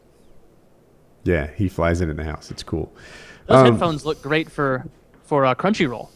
Like they would play anime really well. That's what I thought. You think? Wait, yeah, did he just, I think so. He was muted. He was going to say something, forgot he was muted, and then he said, fuck it, and now he's getting it. I am 23 and a half hours into the 4th book. I have about 10 and a half hours to go. So, yeah, I've been making good progress, I think.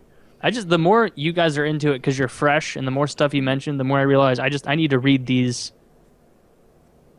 books again, because You forget stuff, because I feel like when we talk, you're the authority on stuff. Oh, a lot of this I need to reread and figure it out, because you just forget stuff. It's so dense. Yeah. And like you naturally get interested in, because like 4th book I did audiobook, and like you know how you just tune out when certain chapters come up, like if it says like Arya or Tyrion, I'm gonna be like, okay, tune in, turn this up, I'm gonna pay attention, and then if it's like some random fucking Greyjoy, you're like, dude, the Greyjoys are not doing shit. I could be wrong. Care about them. So the Greyjoys are led by I forget who became their king, but it's not. After Balon Greyjoy died. Yeah, I don't want to give too much away. I was about to, but the Greyjoys make a play at the Game of Thrones. I think that's not a giveaway, and it seems like a long shot to me. But we'll see. They're like the underdog, but they're so far under. It's like, come on. Yes. Like, you're not even in the vicinity of this fight. Like people talking about the war, like, oh, there's 5 kings and then a couple of sailor fucks up there. Yeah, right. It's like, who's going to win the Super Bowl this year? Might be the Patriots. Might be Seattle. Could be. Might be the Eagles. Or it might be Ocean City High School. It could be. Yeah, you're like, no, it's not going to be Ocean City High School. I'm sure of it. You guys won't win the Super Bowl. I'm sorry. I'm sure you're all great kids, but no fucking way do you win the Super Bowl this year. You're not even in the NFL, and that's how I feel like when we get to the Greyjoy chapter. Like, I could be wrong. Alabama, Auburn, or ITT Tech. Tune in to see who's bringing the BCS Bowl. Yeah, that's how it feels. But now wait, is this week the 4th episode coming out? I don't know, because I spoiled it for myself by watching all those episodes right away. I think it's 2 episodes until we get a fresh episode, I think, right? For those of us who have watched the first 4. Shit, I thought the 3rd one was out and the 4th one's about to come out. Which Game of Thrones episode, Kyle, is about to come out? 4 or 3? You're muted. The 3rd one just came out. Aha. So the 4th one, it's Thursday as we record this. So the 4th one will come out in about 3 days. So 10 days until we get a fresh episode. It's getting there. So this is the Sky Troller. It's for controlling the drone. You can't really. It looks cooler with the iPad in it. It does look cooler with the iPad in it, but I don't have the iPad right now. The iPad actually lets me like look through the camera that's on the drone and fly it, without line of sight. I'm not sure what the range is. I flew it out to about 700 feet the other day. That big horizontal black thing is the antenna. Yeah. That's really, really cool. All right. So I'm not pro at this yet, but we'll see how this goes. And it may wreck because I just... Oh, I'd be really disappointed. Oh, yes. Oh, that's cool. Bring it to you.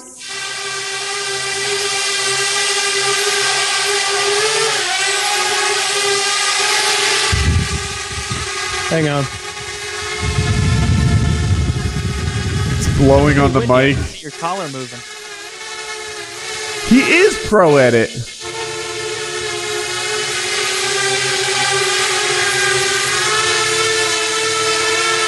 it pretty difficult to control, or is it almost like you move the joystick and it kind of moves from one static position to another? And then Like doesn't that. Move again? Like, I'm not doing anything right now. But it is kind of moving. Now, Yeah, it moves a little. the day he got it, he was showing it to me, and he couldn't keep it in the same room. Like doing what... He's gotten much better at this. I've been playing a little. I bet Kitty doesn't get annoyed by it. Not a bit. Hang on a sec. I'm going to bring it back. I'm just spinning it around 180 degrees. And here he comes. So I'm going to let him... I'm going to bring him down like right in front of the camera.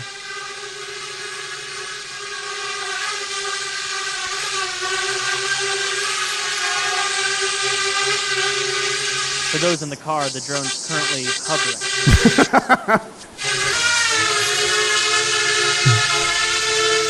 Spinning now. Oh, my potatoes! All right, that was awesome. Yeah, it's pretty neat. Have you thought of any pranks or shenanigans you can pull with it yet? Uh-oh. Yeah, I chased a guy around with it the other day. That was fun, because it's terrifying. Like, these propellers are no joke. I'll show you. Hopefully I can do this without hitting my hand, or it's going to hurt so goddamn bad. Yeah. Those turn really hard. So if it ever nicks you, it hurts like a motherfucker. I've crashed it a few times, as you can see. Uh-huh. But, like, this whole thing Scars. just, like, pops apart. And so when it crashes, it doesn't break. It just kind of pops apart, and then you just put it right back together. It's super, super lightweight. The battery pack it uses, like, everything uses the same batteries, the controller and the Bebop drone. So That I like looks it. cool. And it's the Parrot, but now... I wonder how much it costs. You don't know, do you?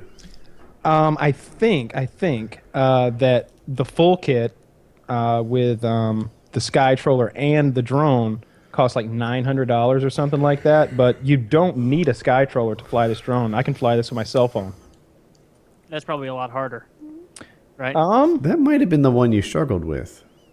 Yeah, that's when I right. was That's what I was saying, doing. yeah. Yeah, that's what it was. I was using an iPad alone because you've got to get like all three synced up between. You got to get this connected to the Sky Troller and the Sky Troller connected with the iPad, and you got to get a three-way going before you can really have some fun.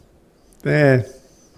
And then, of course, like that's a camera. It's 1080p, I think 30 frames. But flying above my house and just getting to see what all that looked like and fucking with dogs has been a lot of fun. So I've never had anything like this, but so I'm really, really enjoying it. It looks really cool. It looks really cool. It looks really expensive. I fear that it's even more than 900. I don't know what I'd do with it. I need a reason. I need an excuse. I'm going to make some videos with it. I'm not exactly sure what kind, but I can definitely shoot something with it. Yeah. Time for a new topic? Yeah, sure. Let me see if I can get one. But yeah, Parrot sent me 3 of those things, and 10 of the small ones, and 2 of the jumping ones, and some of those headsets and stuff. I think we got another meeting with them this week. They're cool people. This is a good one. Bud Light came up with a new slogan, and it's awful. Bud Light. What? This It's time to remove no from your vocabulary. The perfect beer for removing no from your vocabulary for the night. Oh my god. How did this make it through all of the wire and the red tape of people who are like, you know what, this could be construed the wrong way. Like, you know what they're going for, which is like, haha, throw caution to the wind, have some fun. Say, don't say no. You want to go parasailing hammered? Fuck yeah. You want to not wear your life jacket when we're out on this boat? Fuck yeah.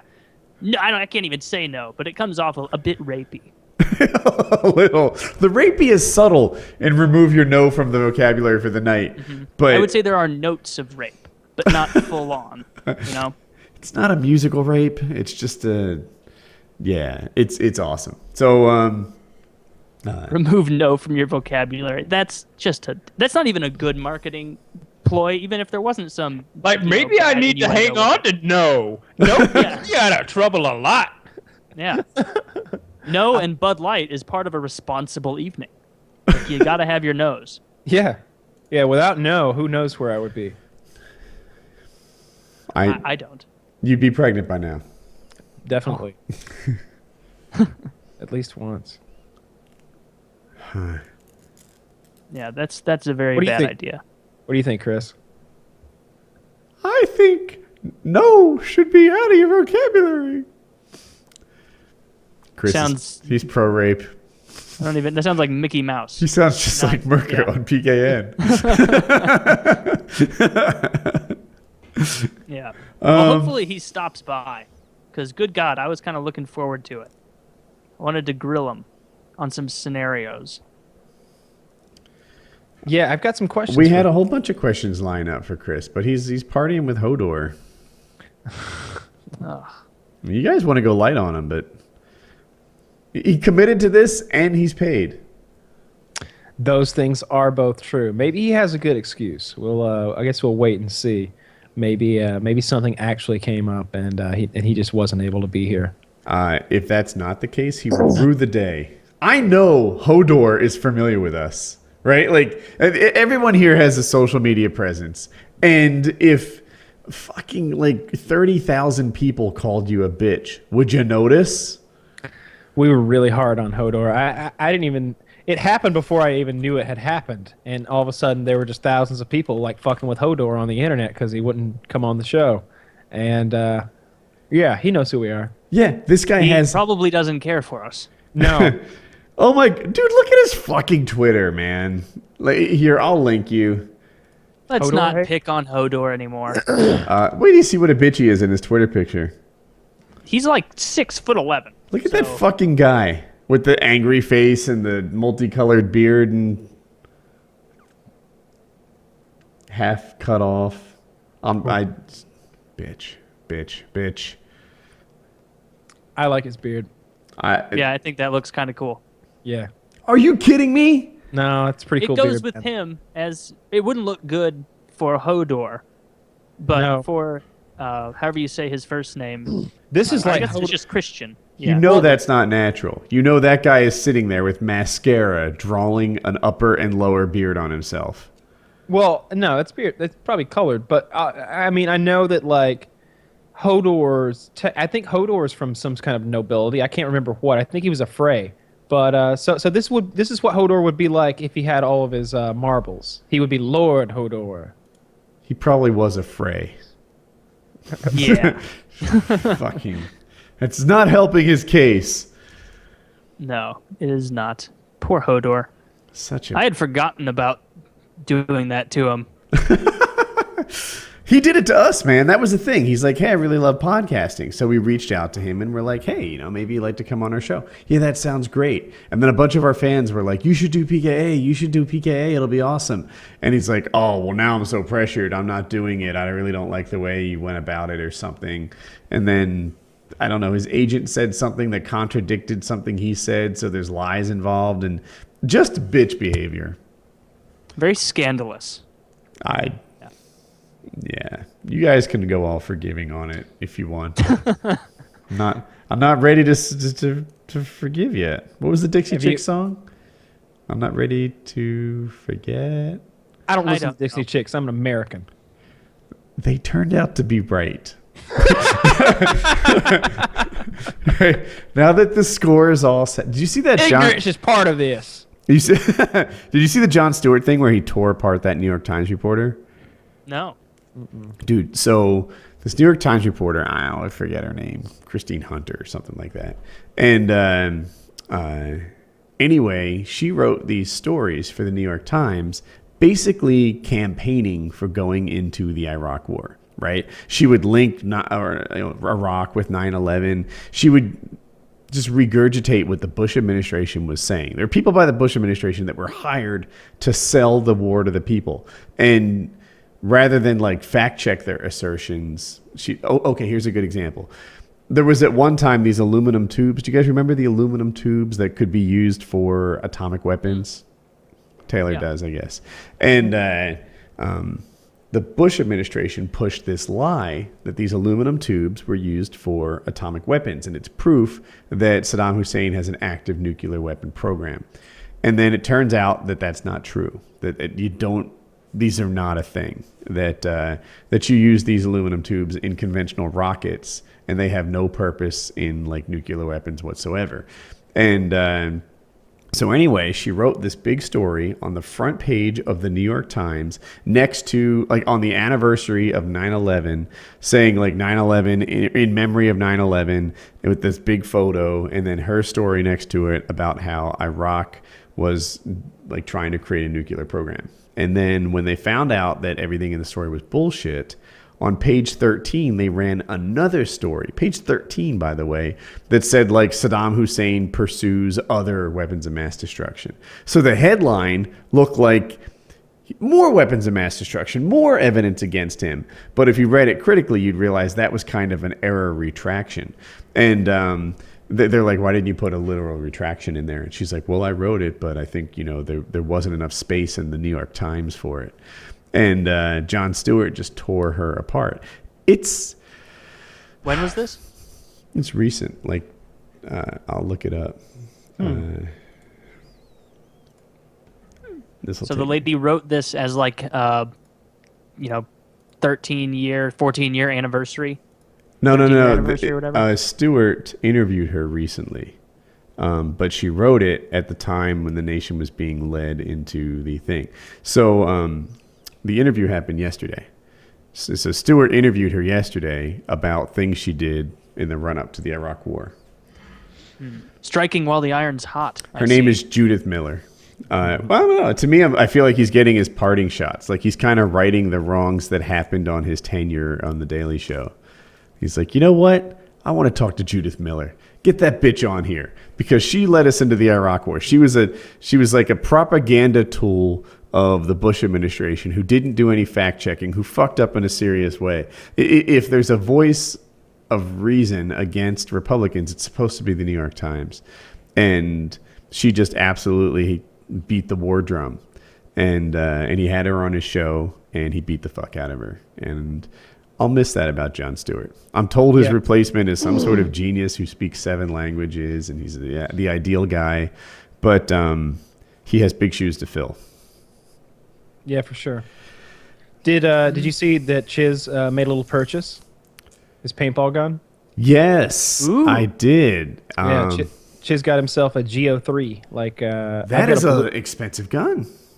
Well, the 3.5s are out now. I have a 3 as well. I've got a blue Geo3 Dynasty Edition, and he's got a red one. But the 3.5's out now. I think it's marginally better. You know how that shit goes. But yeah, it is a good gun. It's probably like $800 used or something like that. Nice gun.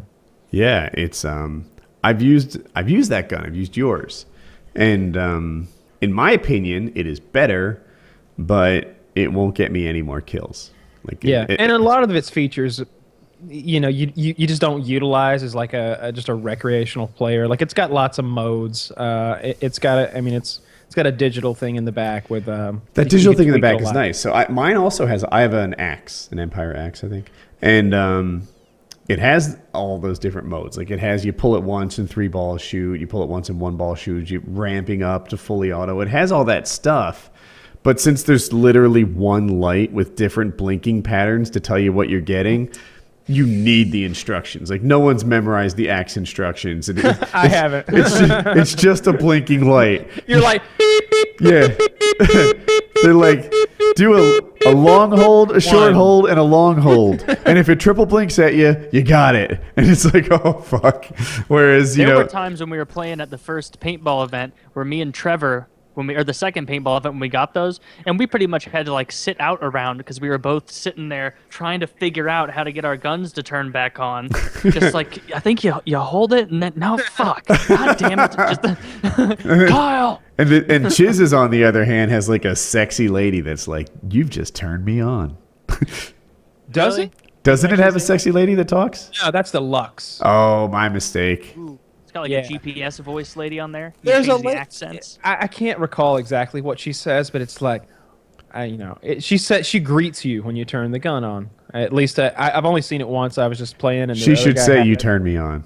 You've just turned me on. It's pretty Out of ammo. Pop my top and fill me up.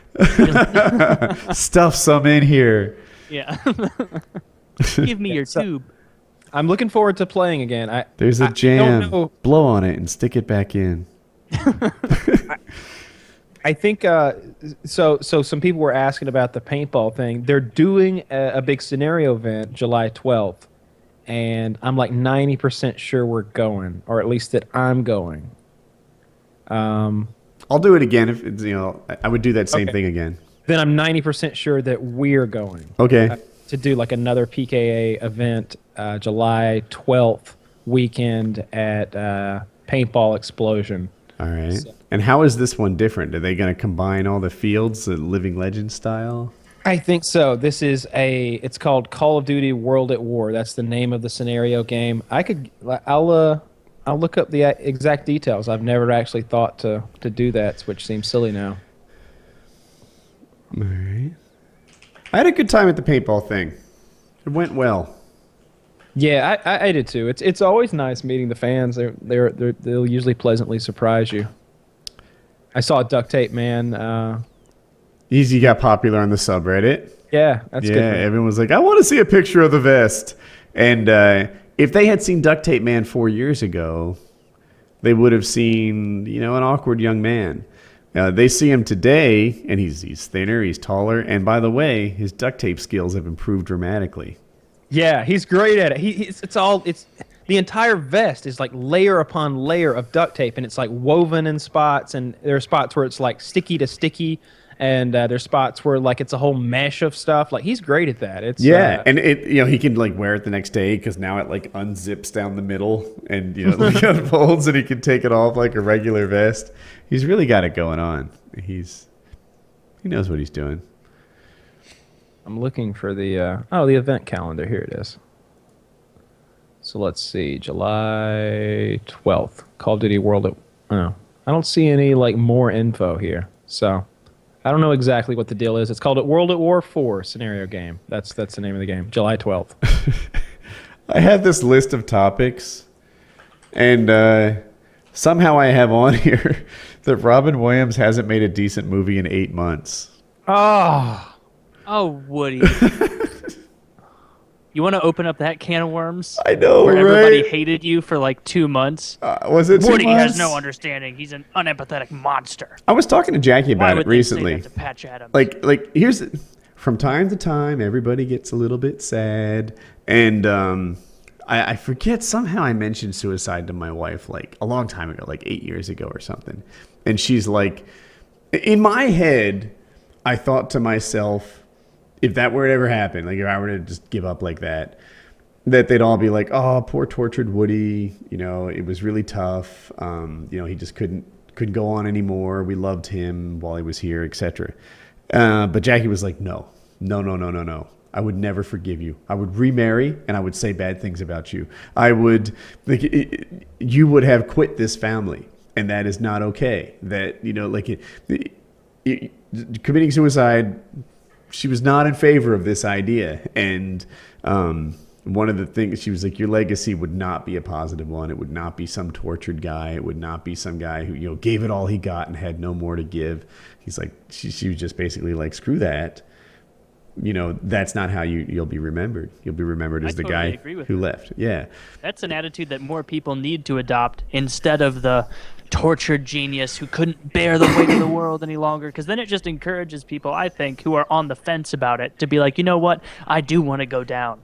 I want people to remember me. They'll remember me as that person who, was so overwhelmed that they couldn't handle it, and they are kind of like a hero now, and they'll have like a big group of me at the school, and they'll put my achievements up on the wall and say, oh, this is Steve Smith, the greatest track star ever, even though he wasn't that great. It was the only sport he did. Like, just, they're imagining this grandiose, final legacy that they're going to have because they killed themselves, when they need to be told, like, hey, don't rage quit just yet. Right. Just, play through. When Jackie told me, like, no, your legacy would be awful and your children wouldn't think highly of you, that was like, it's a hard truth, but that's a good thing to hear. It certainly doesn't encourage you to kill yourself. What am I missing? Oh, I just mouthed fucking pig at Kyle because he's taking any opportunity where he's like, is Woody going to start a long sentence? I think he is. I'm going to gamble. And then he throws half a taco in his mouth. So anyway, that was my thought process and motivation on that whole Robin Williams thing. Like, I wanted to do for everyone else what Jackie did for me. That, no, you will not be, remember. They won't hang your picture in the high school hallways. They won't sit there and sing vigils for you, etc. You're a freaking quitter, and, there's no parade for that. And that was what was going through my head. And speaking of, the reason people didn't react the way you wanted them to it is because you were pretty venomous with it. And I'm not just because you were pretty adamant about fuck this guy, he's a piece of shit. Patch Adams sucked, flubber, subpar, just stuff like that. When the core of your message though was just hey, don't get some. The motivation of it anyway was reality, perception of what you're going to be like and what you're going to be thought as after this is over, because it's not reality. That's not what people are going to think. They're going to forget. And then when they do remember, it will be with a sense of reserved bitterness if they were close to you, where it's oh, yeah, that was kind of a selfish move, Speaking of toughing it out and playing through it, we played Counter-Strike CSGO. We played CSGO yesterday, the day before. I did, and I don't mean to brag, but in some games I was almost even. Yeah, in some games you were positive. I don't think that was happened I positive in some? Maybe I was. Yeah, I think I was positive in a game or maybe one game. But yeah, I had a lot of 5 and 22 games and stuff like that. I don't know. Is it the mouse and keyboard thing? Maybe just have less time on it. Yeah, it's totally that. Because I'm often I can get ready for a guy. And if I had a controller, I'd be and kill him. But in the game, I'm just and my crosshairs are just everywhere. And we played for a while last night using the there's a taser. There's a taser that you can equip in one of the game modes, and they call it a Zeus. It's the Zeus 26. And I thought that it would be fun to just humiliate somebody. I wasn't doing that well with regular guns anyway, so I started running around with just grenades and the Zeus. And this guy jumps around a corner. He knows I'm there. He's got an assault rifle, and I hit him with a stun gun, kill him. And you can. And Chiz said you could hear him in the kill feed going, Zeus, Zeus. How did you get the Zeus? It was a game mode where after each round is complete, you use in-game money to purchase whatever loadout you want. Mm-hmm. So it's kind of create a class, but it updates every single round, and you can pick your sniper or submachine gun or what kind of pistol, what kind of grenades, and one of the equipment options was the Zeus. I'm awful at it, and part of it is in COD you can spray a guy down, right? There's a headshot multiplier in COD, but if using a fully auto weapon, you typically just aim for center of mass. In CS:GO, I think, I'm so new to the game, but it looks like it's smart to crouch and headshot. And when you crouch, your reticle sinks, zooms in a touch, so all your bullet spread shrinks. And you got to crouch and headshot. And burst fire. Well, I don't think I burst fired as much as I should have then. I didn't. Well, and I'm just saying it because Chiz kept going on about it, and I did seem to do a bit better when I burst fired. I think my issues are mostly with just being wobbly. It's my mouse really. I could even walk around my WASD or whatever's decent. I can get around corners and such, but when it comes to snapping on that guy and killing him, I'm really sloppy. And especially when they're good and they're strafing and jumping and stuff and making it hard for me, I suffer. My WASD is perfect. My aim is okay, I think, but my strategy is bad. I don't necessarily know that this gun sucks at range or best to use it. I don't know when I should be strafing and just spraying him down versus crouching and aiming for the head, and that's the stuff I haven't really figured out yet. Yeah, I'm with you 100% there too. It is really fun though. I liked how smooth the game played. I liked how nice it looks. And I liked how many players there were online. It seemed like it was super easy to jump right in and play anytime you wanted to. There's no waiting around for games to start. It's a constant to me. Yeah, it's COD-like. Yeah. It has similarities for sure. In that got some there's Battlefield players in similarities, waiting. too. That's what I meant. Like the lobby. yeah. You know, like in COD, getting into a game isn't a big struggle. There's, you know, you can always get right into it.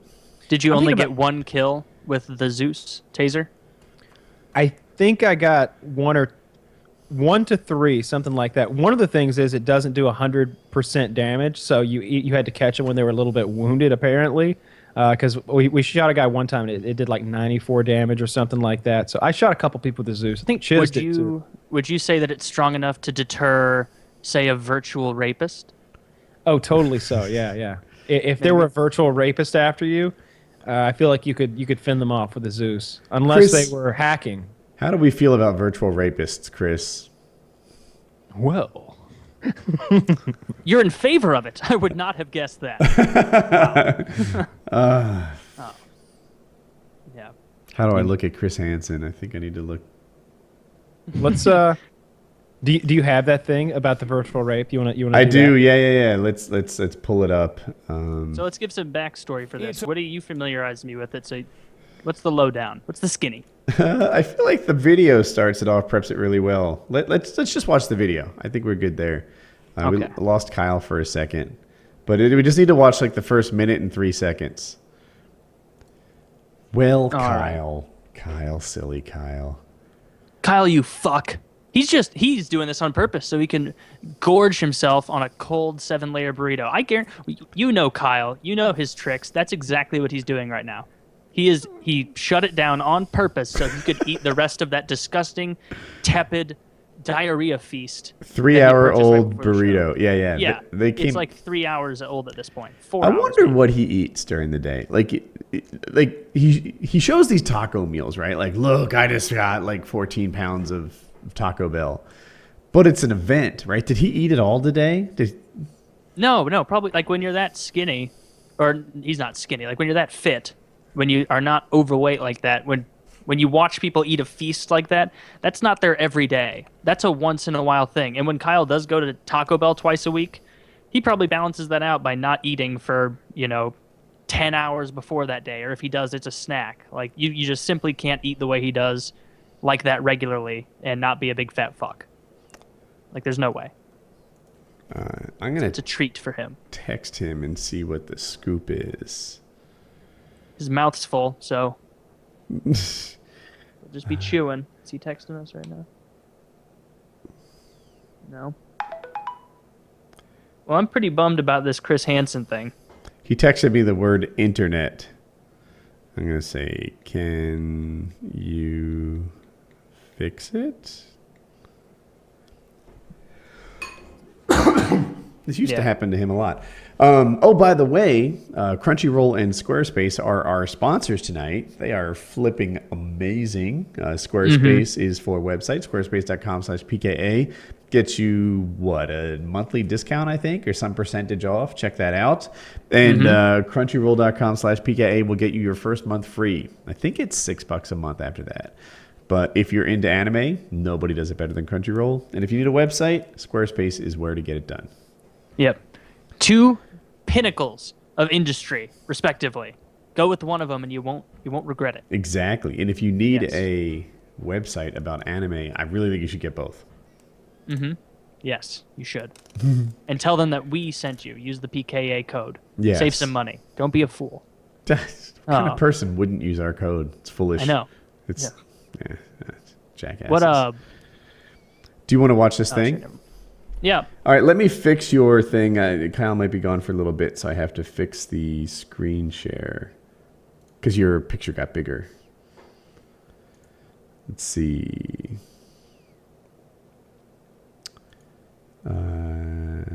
Properties. Sorry, I'm kind of new at this. You've got some layout work.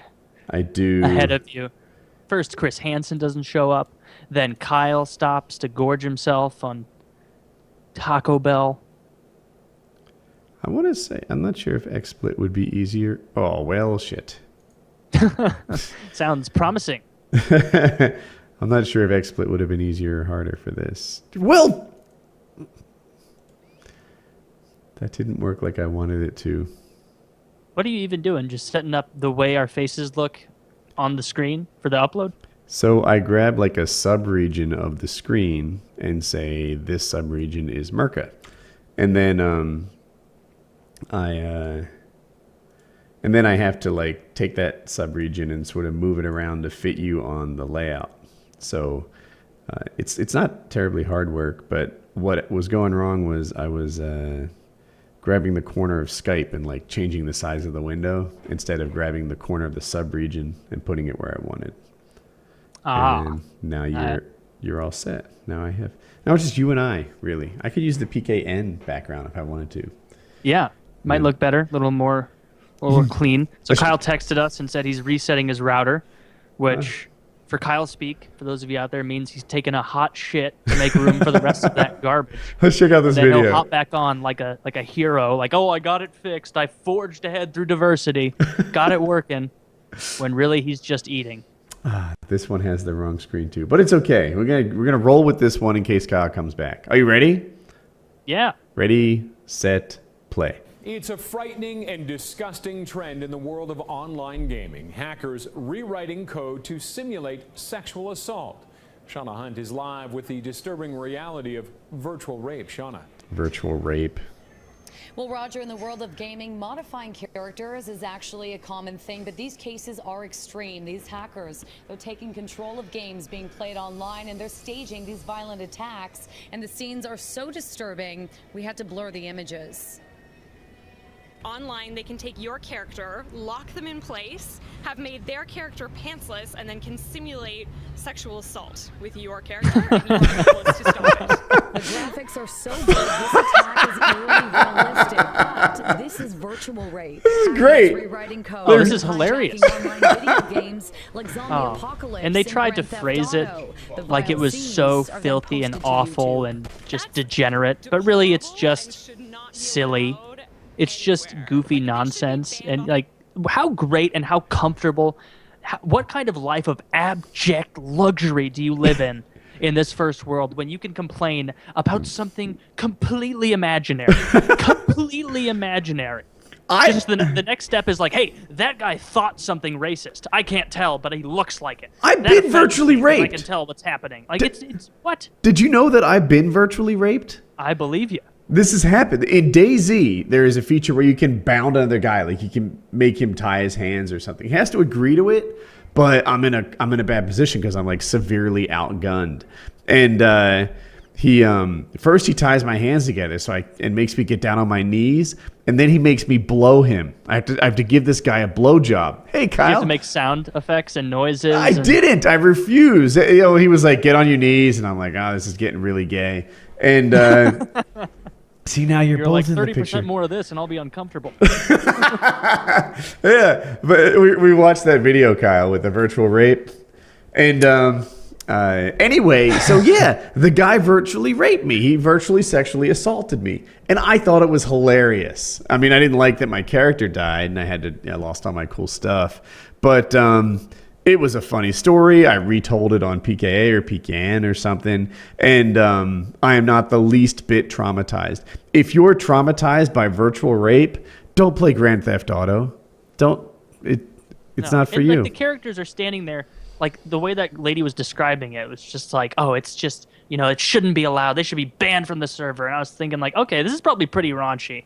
And it's just some dude like standing there with a cone levitating above his head with another character bent over in front of him. Not even bent over like, oh my God, this is awful. Bent over like picking something off of a shelf at the supermarket, like looking like a video game character. This is ridiculous. Like that's the fact that people would make a scene. They're like marionettes fucking. Like it's like Team America it's World funny. Police. Just it's funny. Like I don't know why people get upset. I mean, they would have been just fine if you'd ran them over with a Cadillac or bashed their brains in with a baseball bat, but yeah, just rape them a little and everybody loses their minds.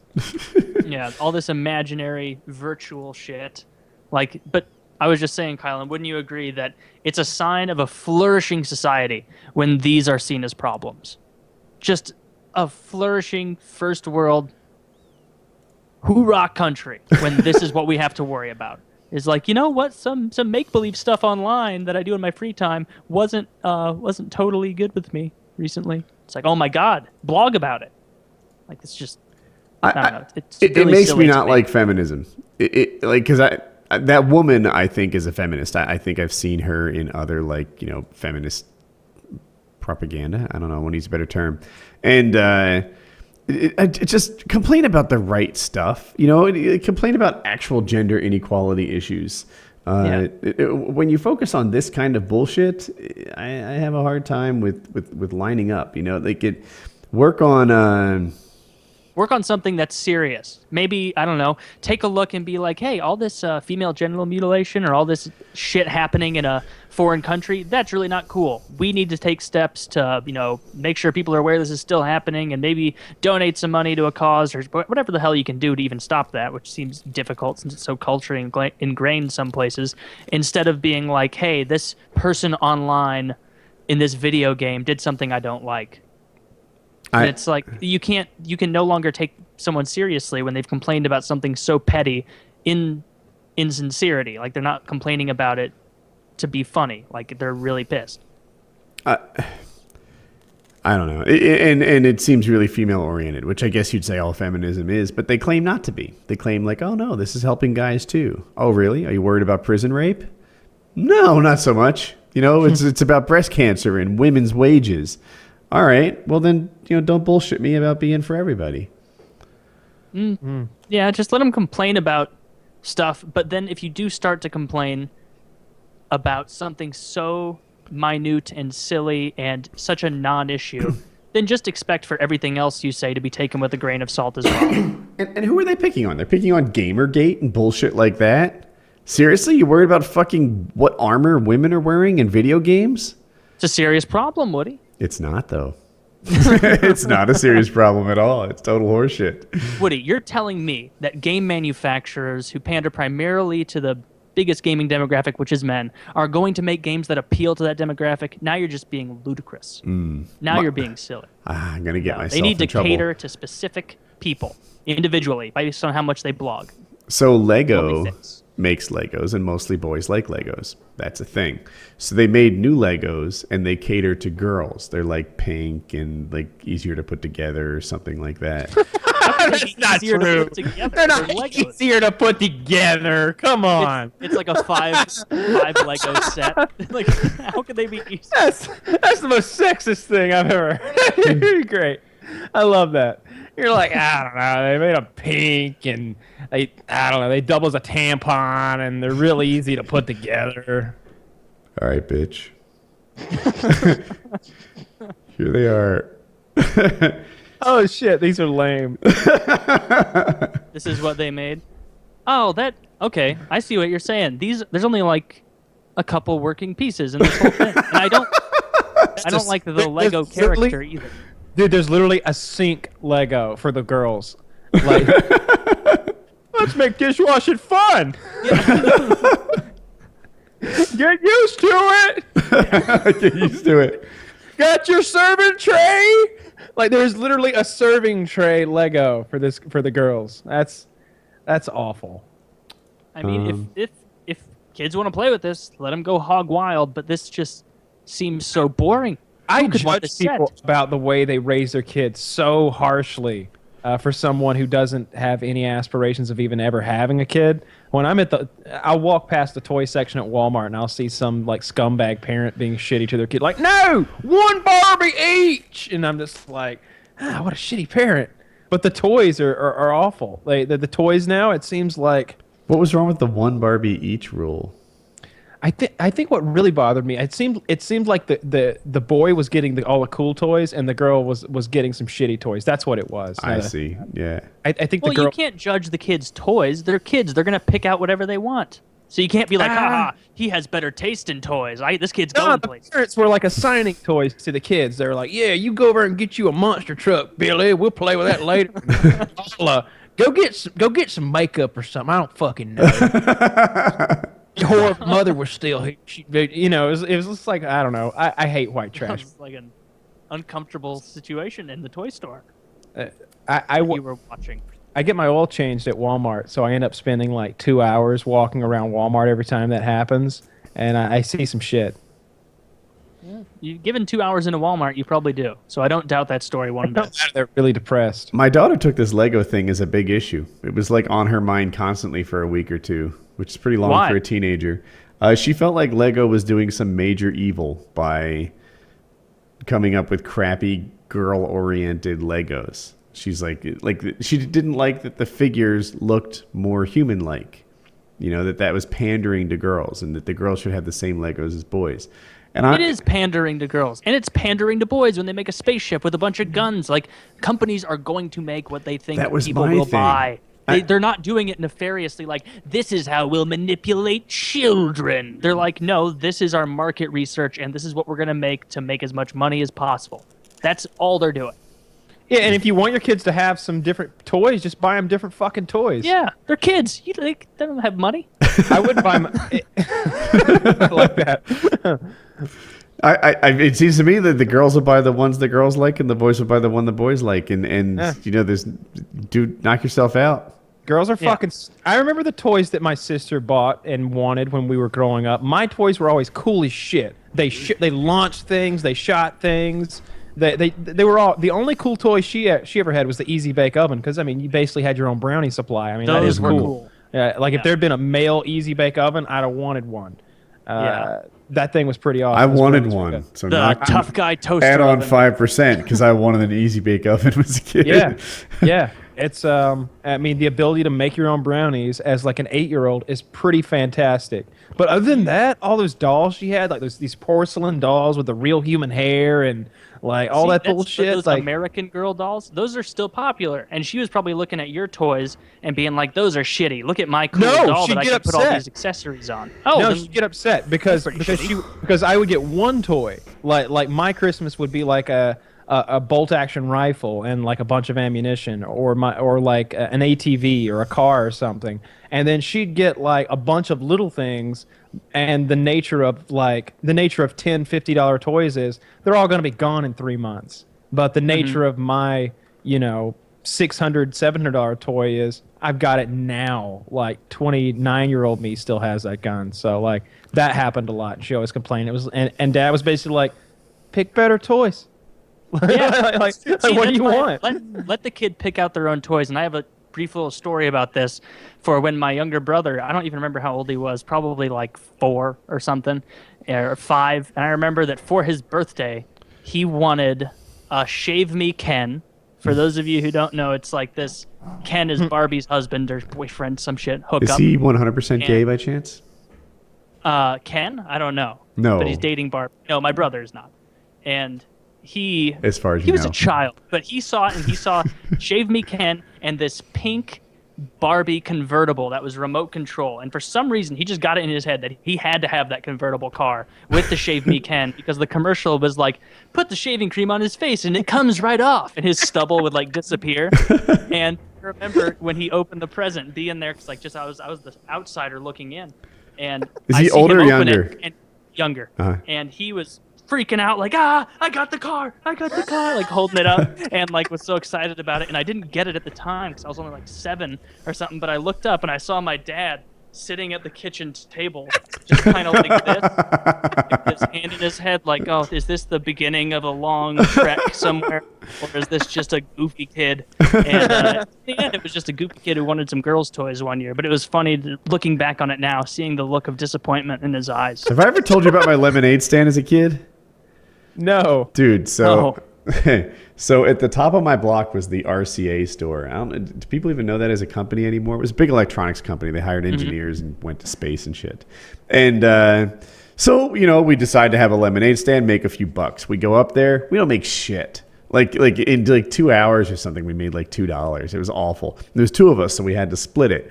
And so we start doing like customer surveys on how we can improve our lemonade, right? We're like, what's going wrong? Do you have any tips for us, etc.? And first they're like, well, work gets out at 5. I would put your lemonade stand here as everyone comes out. And we're like, all right. All of a sudden, sales quadruple. Things are going. $8. Yeah, but we're like 7 or something at this point. So So sales have quadrupled, and there's tons of traffic coming by. Instead of sitting there for hours and hours and hours, we just work like 30 minutes for $8. And so we're like, all right, this customer survey shit is really paying off. And we keep talking to people like, hey, you know, what can we do? Do you want other flavors? What do you want?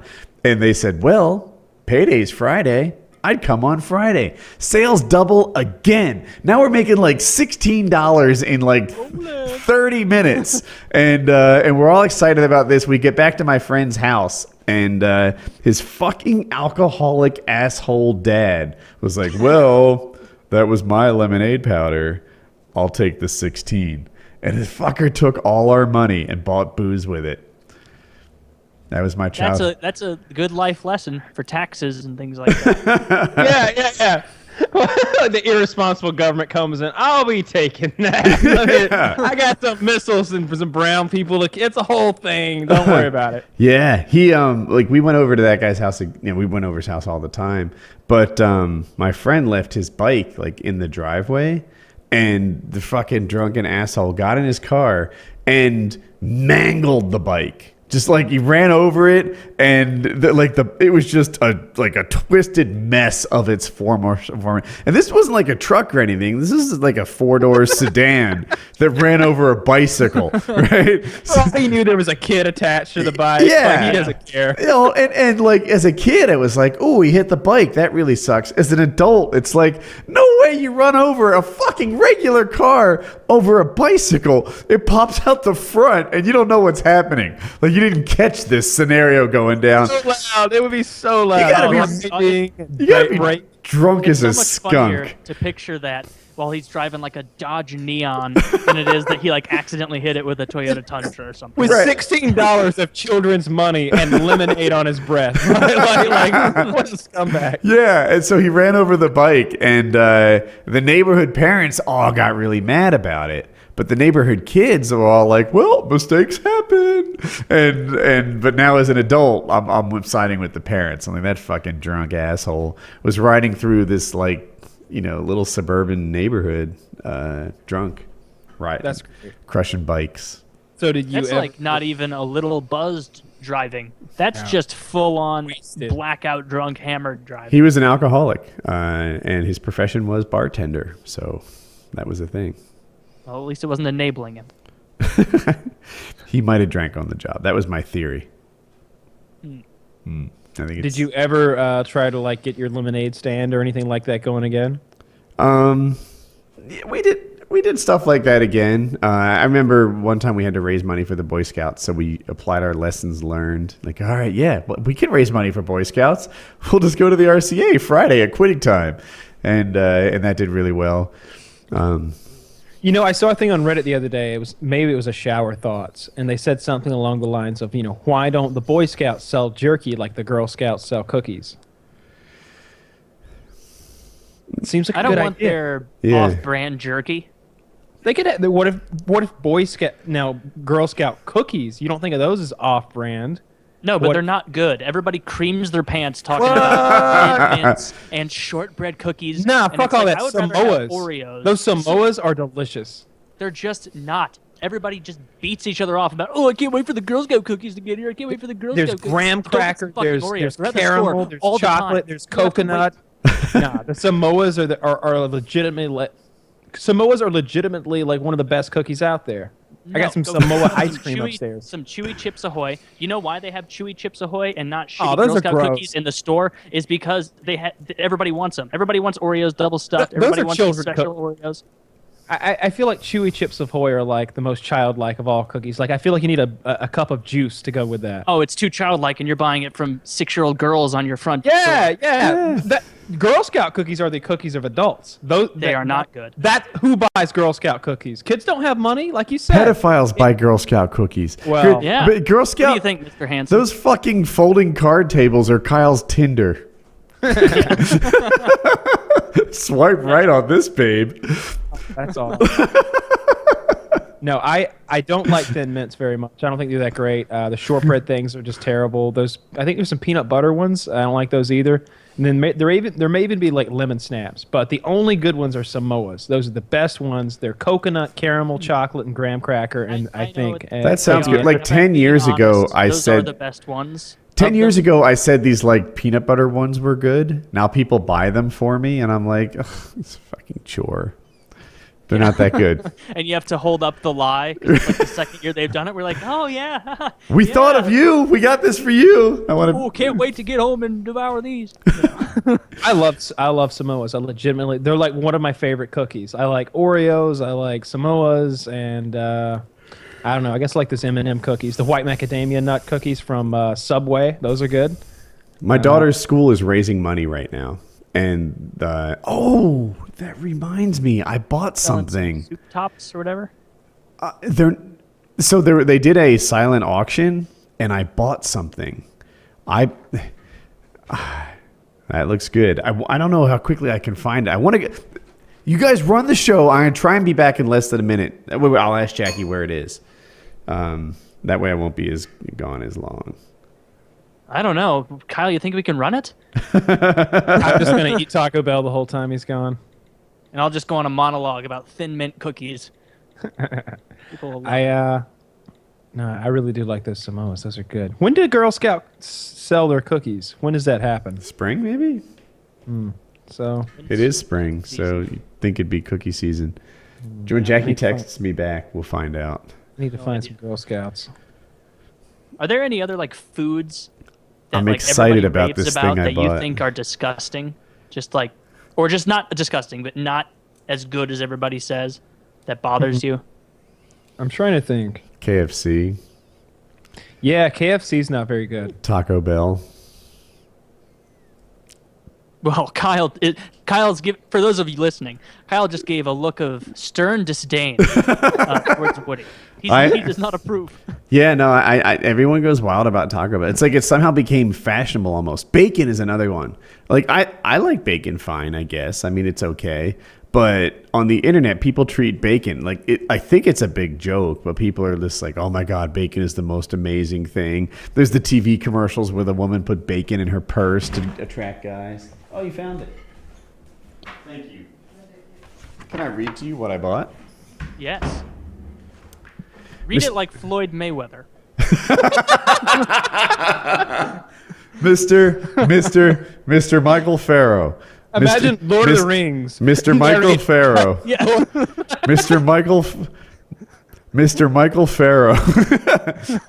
So, Mr. Michael Farrow, digital music creation and chorus.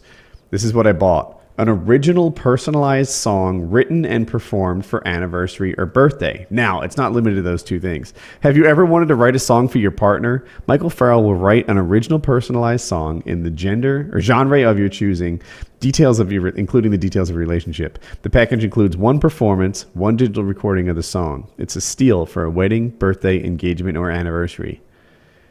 Mr. Michael Farrow is going to be on this show. Mr. Michael, we are going to write a song on the PKA subreddit together, a song parody, or perhaps we'll do a competition. Someone will write a PKA-oriented version of Shake It Off by Taylor Swift, or whatever, and Mr. Michael Farrow, who plays the guitar, will sit next to me on camera, kicking off a painkiller already. That's what I bought. How much did it cost? $80. Patreon money, baby. That's not bad at all. Does he write the song?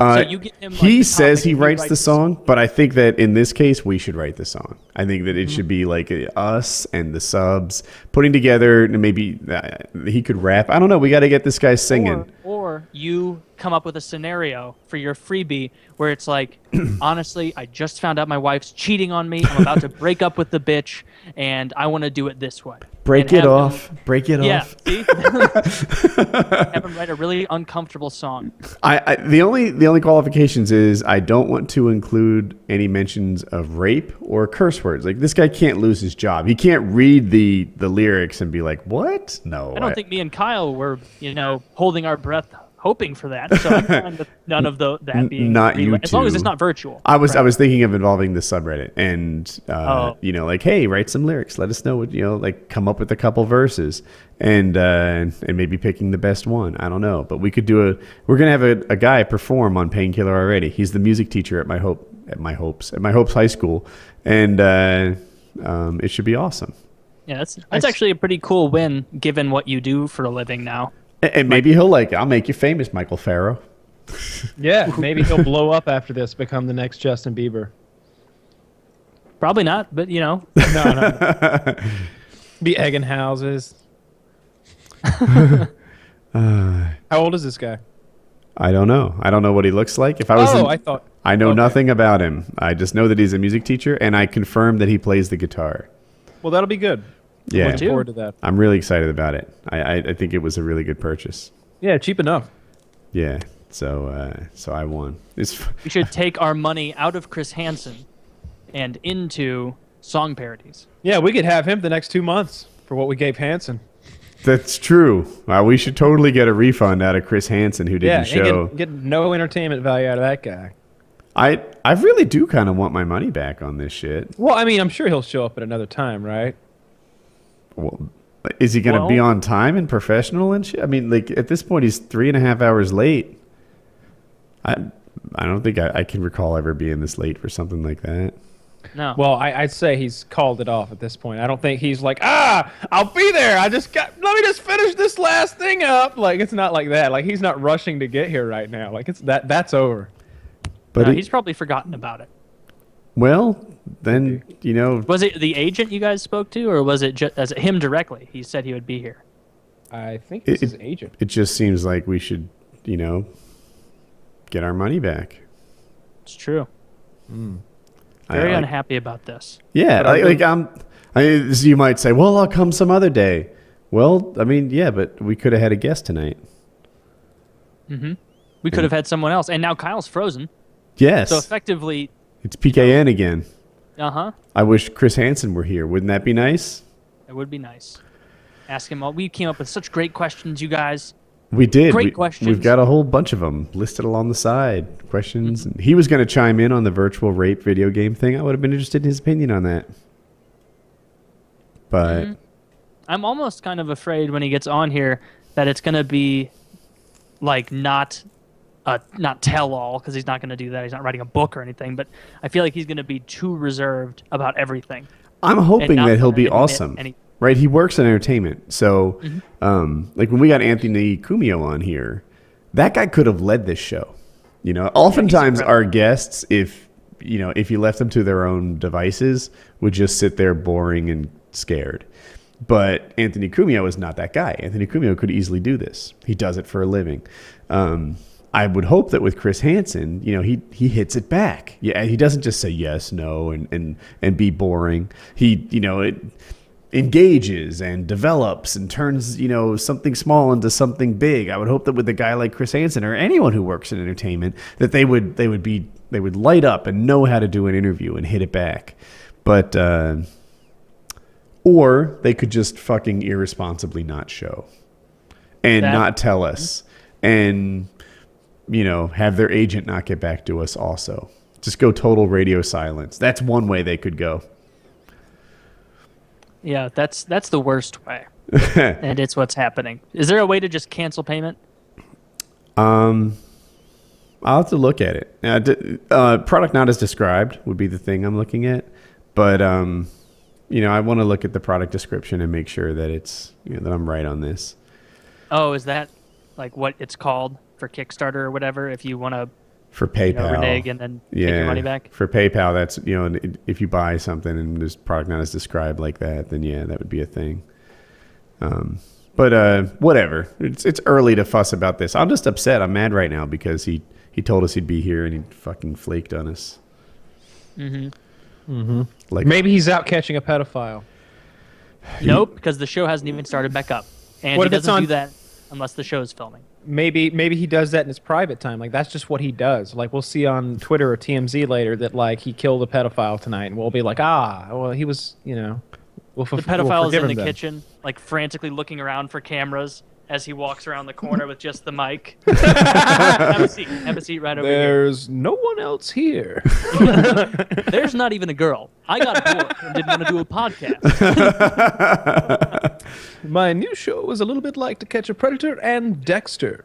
I'd like that if Chris Hansen like snapped and went on. He started killing the pedophiles and like he's just piling them up every time one shows up. I'm sure he's not, but I think it'd be fun if he turned out to be a pedophile, much like a Republican who votes against gay people. I'm not on board with that. I'm not on board with that either. Sometimes you just go too far.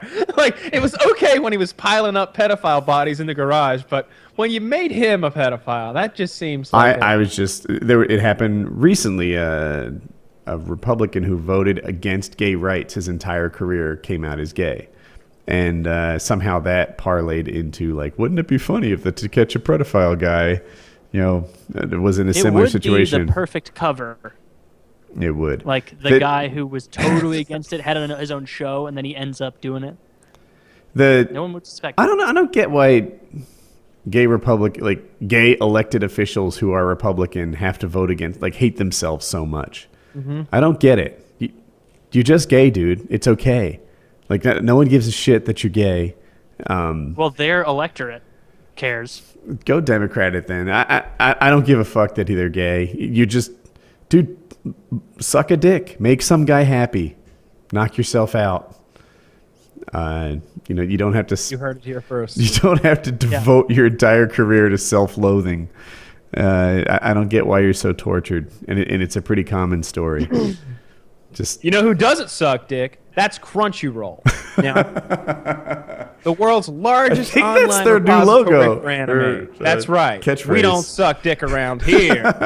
Crunchyroll.com/PKA. That is how you do it, folks. You go to Crunchyroll.com, enter the /PKA, and sign up for a premium to get the world's finest collection of anime free for 30 days with zero ad. Doesn't matter what kind of device you're watching it on. They got several new shows they want you to know about. But this month, the ones they wanted us to mention were... let's see. I always fuck up the pronunciation of this one. No, you don't. So, okay, give it a shot. Crunchyroll is it the Gintama? Yes, that is it. Oh, okay, yeah, it's Gintama Nisekoi. Yes, yeah, Gintama Nisekoi. Perfect. And Kuroko's. Oh no, I did fuck it up. See, I did fuck it up. They were separate. There are 3 shows. There's Gintama. There is Nisekoi, and there's Kuroko's Basketball 3. I don't know what I was thinking to get confused like that.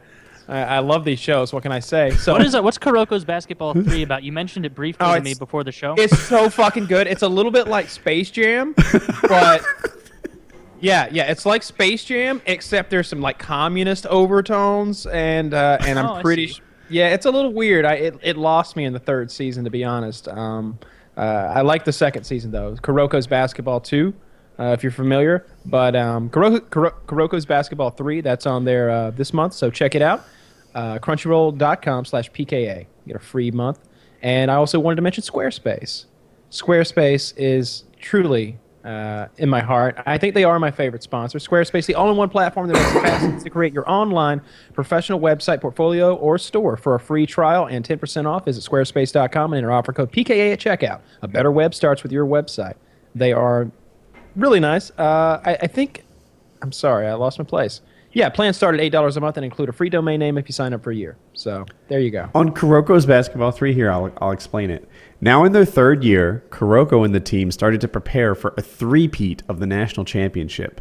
However, now that the Generation of Miracles no longer had any enemies, victory was just a quota to fill. And in order to rid themselves of boredom, Ion Mine and others started fighting for the top scorer in an official game. Even with such an attitude, the team shows overwhelming strength and wins through the main tournament of the Nationals. Oh, god damn it, Woody. Meanwhile... You mean the 3rd season they win too? Ruined the whole thing. They apparently they can't be beaten. Is Bill Murray in this one? Yes. He was in season 2, I believe, right? Yeah. Yeah. He was Ichiban, the center? Yeah. Well, he voiced him. Oh, well, of course, Kyle. It's an anime. Goose. Did you see the animated thing that Seth Rogen's making called Sausage Party? Is this another joke or is this real? No, this is real. Oh no, I haven't. Seth Rogen is making an animated Pixar quality film called Sausage Party. It's in a grocery store. It's all the characters are food items, and they slowly come to the realization that they're going to be eaten when they think that there's like some happy afterlife when they get bought, but they slowly realize that they're actually just going to be eaten. There's tons of sex. There's a food orgy. At one point, a cucumber has sex with a hot dog bun. He says it's incredibly filthy, and it's coming out at some point in the near future. That just doesn't sound like it has legs. Sausage Sounds like Party. it'll have a bunch of the same puns and jokes for the first 40 seconds, and then it will be episode after episode of that again and again. It's a movie. Oh, it's a movie. Yeah. It's like a Pixar. He said it's a Pixar quality animated movie. So I don't see a sausage or a cucumber having sex with a hot dog bun. Like I don't think it's properly vaginal. What would be a better food item for the cucumber to have sex with? Watermelon. Pumpkin, I was going to say. Yeah. Pumpkin, very good. Thank you. Maybe a honeydew or a cantaloupe. Cantaloupe. I like that. I feel like you could. Yeah, cantaloupe. I'm a fan too. Yeah. You could just throw that thing in the microwave. Tomatoes work. I think that cucumber is just going to obliterate right through that tomato. That tomato wants nothing to do with it. My wife once bought a dirty VHS tape way back in the day about how to please your lover. And there was a scene in there in which they microwaved a tomato, cut the center out, and used it as a masturbatory aid. Wait, you have another person there with you that you're having sex with. She does this to the husband. Microwave. Yeah. Really? It's a group that's thing. Awful. That seems like it would take you right out of the mood. You're escalating into it, and then it's like, hold up for a second, and then she disappears into the kitchen, and then the next thing you hear is like your microwave, like, and she takes the tomato out, cuts a hole. What if she makes the hole too big? What if she makes the hole too small? I was more concerned about too hot and too cold. Oh, yeah. It's also like that fucking tomato flesh probably becomes like hot plasma. Yes. If you don't want to be fucking around with that. That sounds like an awful idea. We just watched the tape together and we're like, you down for this one? Yeah, I'm down for that one. You down for this one? No. Yeah. No. Pass on that one. And the tomato one was a pass. Oh. I wish you would have lied and told me about it, because that'd be a funny story. Try it out. Viewer, make a thread or comment. You try a bunch of different fruits. Tell us what works best. Yeah, let us know. It's funny because like when Kyle or I guess hypothetically you, I don't know for sure, but like when Kyle talks about like an ex or girl or something that he did, you don't really nail it down to a particular person, right? When I tell a sex thing, I'm talking about Jackie. That's true, because yeah, she's probably not very happy about that if you get too lewd. Yeah, it's not really an anonymous thing, so I wonder if I can fix you. That was a much easier way to deal with the problem, but now there's links. Oh wait, bam. I put you properly on the layout now that Kyle, because when Kyle disappears, you probably see it too. Like I jump in and I'm front and center, so the screen share wasn't quite right, and now it is. Nice. I found a better way to do it. Bet it looks great. Yeah, you're kind of sepia toned. I like that. Sepia toned. So what game was your girl playing in the background at the start of the show? Borderlands pre-sequel. Oh, I've played that. We played that game was, I want to say, bad enough that it ended PKA plays. After we beat that game, we're all like, you know what? We don't want to play games together anymore. Screw this. I had fun with it. We play it together when we do play it. We haven't played it in months, but we played Borderlands 2 together a lot. And so when that came out, we obviously played through, beat that on regular Ultimate Vault Hunter, True Vault Hunter, whatever one's higher. I don't recall. But I think it's fun. I like it. It's just like a who gives a shit, play around for a little while game that you don't really have to care about. When sorry, so tired. When the first Borderlands came out, I was still playing COD 4, and that was like the World at War year. So I didn't start COD 4 when it first came out, but I had like a year and a half in COD 4, and then Borderlands dropped, and I was so desperately thirsting for a new game before Modern Warfare 2 came out that I loved it. And now I should be able to fix this lickety split. I apologize for that. I have no idea what's going on tonight. I'm sure it's totally your fault. It's actually both of them. Both of my lines are going down. It's like simultaneously and intermittently. So hasn't been going on lately at all. This is the first time in weeks that I've been aware of, and I'm that sucks. You need a dual WAN router with failover. Yeah, I know what that is. And you oh yeah, one of those. Will those hit warp 3? They go Mach 3. Oh, if you put it how on your drone, you can travel back in time. Yeah, how many teraflops can I run through one of those bad boys? 6.1.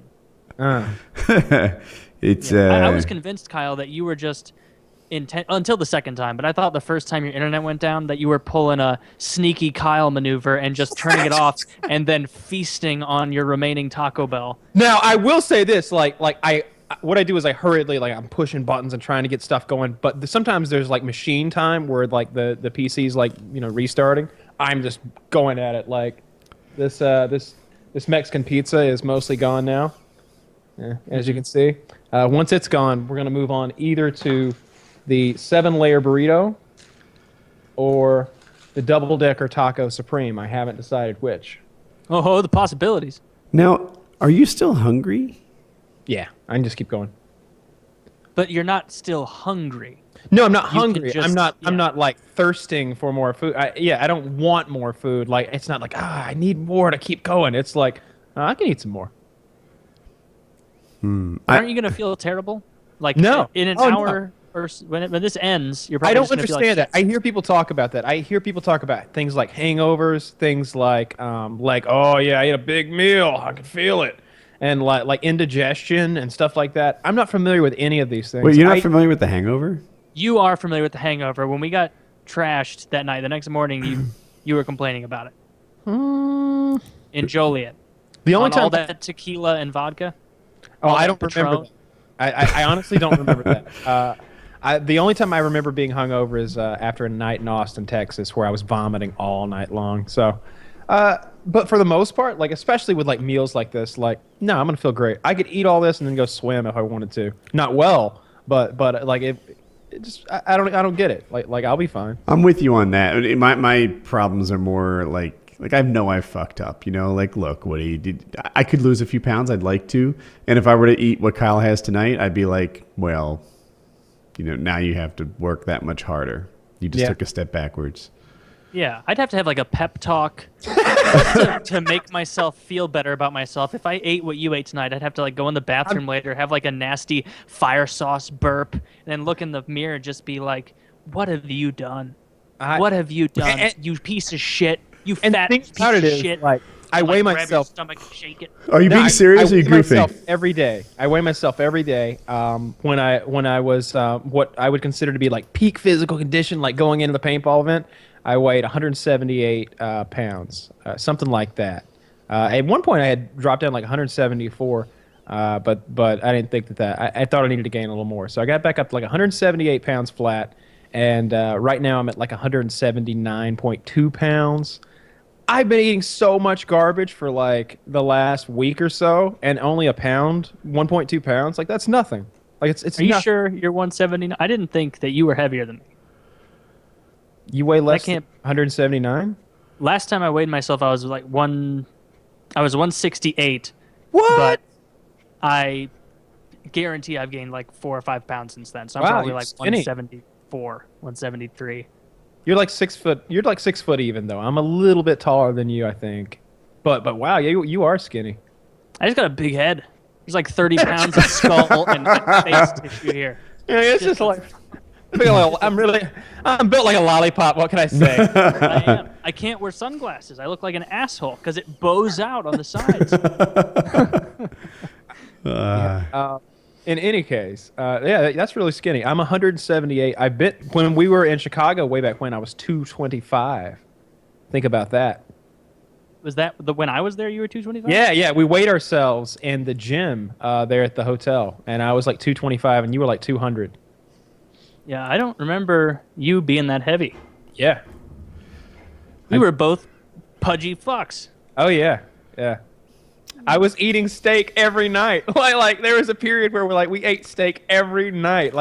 My cholesterol must have been off the charts because it was like filet mignon like 5 nights a week at least.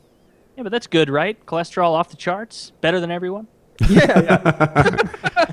They can't even measure my levels. Exactly. They said they've never seen anything like it. I don't know my current weight. We haven't brought the scale to the new house. I haven't been weighed in a while. It's probably like 202-ish, which is higher than I want it to be. But I got a nice scale. I don't know. I guess I probably got a decent scale. I got a $50 or $60 scale. I like its features. I like that there's not a whole bunch of Morse code and getting complicated. You just stand on it, it weighs you, and then you get off. And there's no bullshit. I've had scales that seem to be like... He's gone. But I agree with the point he's about to make. Like when a scale wants to like come up with your body fat and some sort of health percentage and some like other judgments it passes on you. I see that you're back now. You're like, no, I just want to wait and I want it fast. Mm-hmm. I would like to have my body mass index and all that, but it can't do it You can just Google that too, right? You just figure out the weight and the height, and you can figure that out. I don't know the body mass calculation. I know you can calculate it. Is that how it works? Before I lost weight, I went online and I checked, and I was like, "Oh, gross," and then I fixed it. But there you go. Since we moved, I've been eating better, like more home cooked meals, not just going to restaurants, waiting for my fucking contractor to do his job for 3 months, and that's had a positive effect. I think we'll get the scale probably tomorrow. We're going over there. So typically on Friday mornings, I don't have to drive Hope to school. Jackie does it because I'm up late doing PKA. I wonder if that will hold true here. Why wouldn't it? I don't know. Something to do with letting the dogs out or a lack of sympathy. I don't know. It's harder now. We'll are you further from her school? That's true. Yeah, we are further from her school. All the other commutes are a little better, like Collins therapy and parkour and a bunch of things that we do. But Hope's school is farther, which she'll start driving herself in December. So then it doesn't even matter. You're so close to the end. That was kind of the thought process. Like, yeah, she can handle it herself. And you might say, well, you're just pushing it onto her. Yeah, but she does half of it. I drive her there, then I drive back solo. And today I went, solo to pick her up, and then I drive her back. She only does half of it. I have to do both halves. Yeah. I want to know what's your curfew plan for her? Do you have like a whole thing set up where you're going to be like, all right, you got to be home by midnight or 11 or whatever, and no boys and none of this or that? Like, are you getting nervous? She just got invited to the prom a couple of weeks ago, and she's picked out her dress and her shoes and her purse and this and that. And the curfew was pretty early. But then they said they wanted to go out to dinner after the party. And this became a thing. Now, they're only friends, but like I went to the prom, right? I went to the prom with a girl, and I guess we had like broken up before the prom started. I still got to second base. Old school second base rules. I don't know what second base is nowadays. I think what's old school second base off rules? The shirt. Like nowadays, second base is anal or something. Like I don't know. It's the fucking bases got rearranged. And yes. And yeah, but anyway, so I got to old school second base, and we were only friends. So I'm hip to your games. I don't. Oh wait, I forgot to turn off Kyle. Anyway, so what we did, they wanted to go out to dinner, and we're trying to like balance this. Like, all right, I don't want you to look like a square, to use my 50s 50s language, and this, but I also want to make sure everything is cool. And I'm like, all right, let's do this, but we'll FaceTime. Like, hey, when you get to the restaurant, FaceTime me. When you leave the restaurant, FaceTime me, and we'll make sure everything is good. And she started complaining about the amount of data that takes, and I'm like, there's a problem here when, like, I don't know, Dad, that's a lot of data. Can I send you a picture? And in my head, I'm like, she could just take like 6 pictures and do whatever she wants for the next 2 hours. I want her like FaceTime available. You want to be able to see those eye movements and those reactions. Make sure it's not like, how you doing, honey? We're just having the best time here at Red Robin. Or like just clearly lying to you. I didn't even think of that. I didn't want her to take like 6 pictures on location, like, and then filter them to me over the next 2 hours. You know, I'm still here. Now I'm doing this. Yeah, hold up a newspaper next to you. What day is it? So, yeah. But what was I gonna say? Anyway, so she has to FaceTime you every couple hours, or we got it all worked out so that she was going to responsible. And by the way, the guy she's going out with, I think he's a year older, and he can drive by himself, and that's like a thing too. Like when I was a kid, people used to drink and drive on the prom. It was like a big deal. They used to put a fatality accident in the school, like in front of the school, like the wrecked car wreckage and stuff. And we always rented a limo so that like no one had to concern themselves with bad driving. But this boy's going to be driving, and they're only friends. But like you said, sometimes friends become good friends on prom night. And then they canceled the whole dinner thing, so they're just kind of come home after the prom. But she got like full approval to go out so long as she was like leashed, I'll say, and then they canceled it. But that sounds like you weren't too stringent with it. Not like be home by 9:45 and pulling a bunch of horse shit. The philosophy on it goes like this: like there are what I call freedom bombs. These freedom bombs that get dropped on her. Now, one happens when she gets her license, and the other happens when she goes away to college. And Kyle says he's not looking good. What I want is for her to experience this freedom and not go wild with bad behavior. My friend, when I was a sophomore, when he got his driver's license, he was like number 5th in our school, and there were like 350 kids maybe in our class, and he was 5th academically. Like he was sort of in the running for valedictorian. He's one of those guys, and he finished at like 10% or something like that. It was a big drop. He went from 5th to like 30th, and then when he went to school, it was another like freedom exposure, and he didn't do well with it. And I think it's almost cliche that like this girl who's under super strict rules in high school goes to college and just goes wild. Goes hog wild and exactly makes some regrettable decisions. Exactly. So I'm trying to loosen up the reins, so that when they get these, freedom bombs, they're able to handle it properly. And that's why she was able to like go out and stuff on prom night.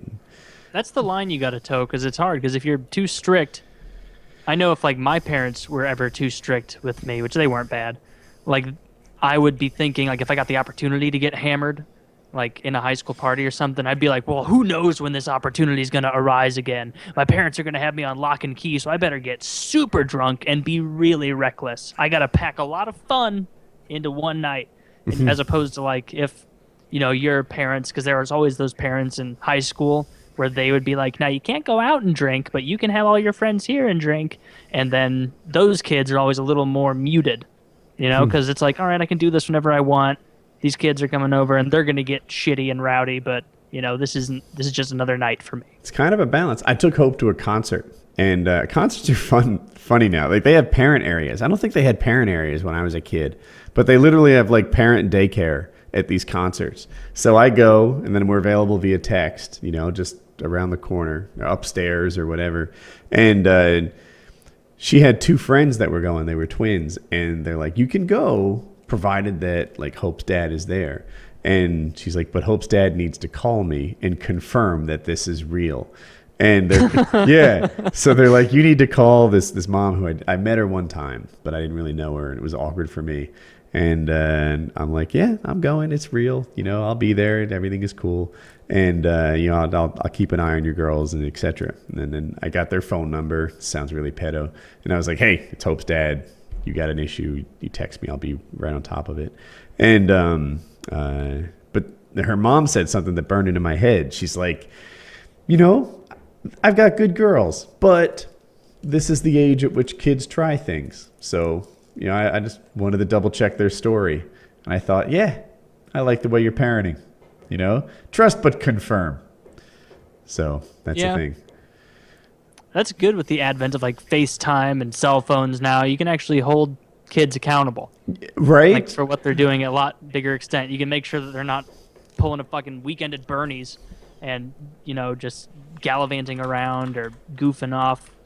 That's not a good thing, actually, because it's more fun when you can do those things. But as far as safety is concerned, from a parent's perspective, I can see how that would make it a lot less stressful.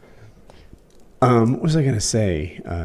Yeah. So I tried to be hip to the whole tech thing and how that can work. But we're using it, to give her more privileges. I think Kyle is here, maybe?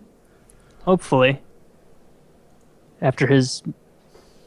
I'm here. Mouth stuffing. All right. There you are. Kyle's here. It's going well. Yeah, camera? You can't see me? That's true. No. Can you press my video's on. Like it's... Well, we'll see where that goes. So you definitely don't have the little... Can you turn it off and on? Oh, it's coming. Oh, I turned it off and then on. Now I see you. Woody perfectly diagnosed it. Can you restart it? Welcome back. We were just talking about parenting and hope and easing her privileges so that she can handle her freedom well. When is she going to come play some Civ with me? I've thrown down the gauntlet. You have. When you first challenged her, I think she could have hung with you. But the Kyle of today is a stronger player than the Kyle of 6 months ago. We played last night for God knows how long. It really wasn't fun. I tweeted. I believe you.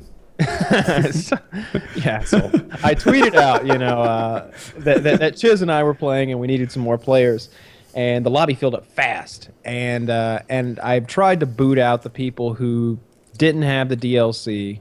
Get that DLC; it's like $10, and you need it all. And I tried to get rid of the people who had bad ping. One guy had like a 2-second ping, so. But still, we got the game started, and someone didn't have all the DLC, and it was kind of a critical piece of DLC, so the game wasn't as fun. And we played for like 30 or 40 turns, and Chiz and I were both very happy with how the game was going for us. We were both doing really well. We were both dominating. And then we had some sort of a disconnect malfunction, and then getting like 5 random kids back in our game and getting the game rolling again took like another half hour, 45 minutes, and then we just gave up and started a whole new game with some new people. And I think that one also froze and ended. It was just like 5 hours of just futility. It was really terrible. That was the worst experience I've had yet playing Civ. It just the game was just broken when it comes to getting more than like 3 or 4 people together for a multiplayer session. It just doesn't work. I played this one time, and for like 3 hours I did nothing but build artillery and infantrymen that I couldn't use. Do you remember that time? Maybe. Maybe. I've played so many games. I think I've got like. I should look. I should see. I'm gonna guess. I'm gonna guess you have 621 hours. Do you know something I don't know? No, I totally pulled the number out of my hat. Oh, okay. Let me. Well, I'm in Civ now. Hang on a sec. Let's see. Cancel. How do I get out of here? Escape. Good call. I can't believe I got that right. Yeah. Just a good guess, Escape's kind of backwards. Would I find that in Steam? Yes.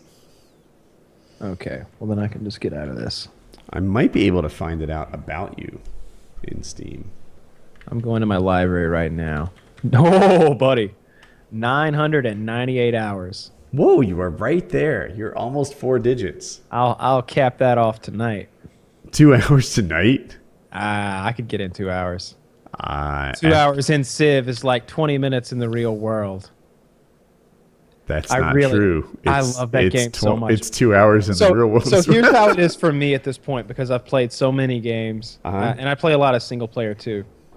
The first like 50 turns, it's like when you're driving in the car and you're not really paying attention. It just kind of happens. Like I know every one of my moves for the first 50 or so turns is just pre-programmed. It's going to be the same thing every single time, or it's going to be like. What's your opening move? You build a worker, build a settler, or settle, build a worker. Scout. Scout. I go scout, and then depending on the environment. Now, why scout? to start getting those ancient ruins. That's what I was thinking. To start finding other civs and other city states. It's all about gold, and whoever discovers all the other countries first gets a bonus in the diplomacy. I don't remember exactly what it is, but you get to be a host or something or another. But yeah, exploration is really important. You can figure out if you need a military because there's the Huns are right next door. So I'll usually have 3 or 4 scouts by the mid game point of the thing.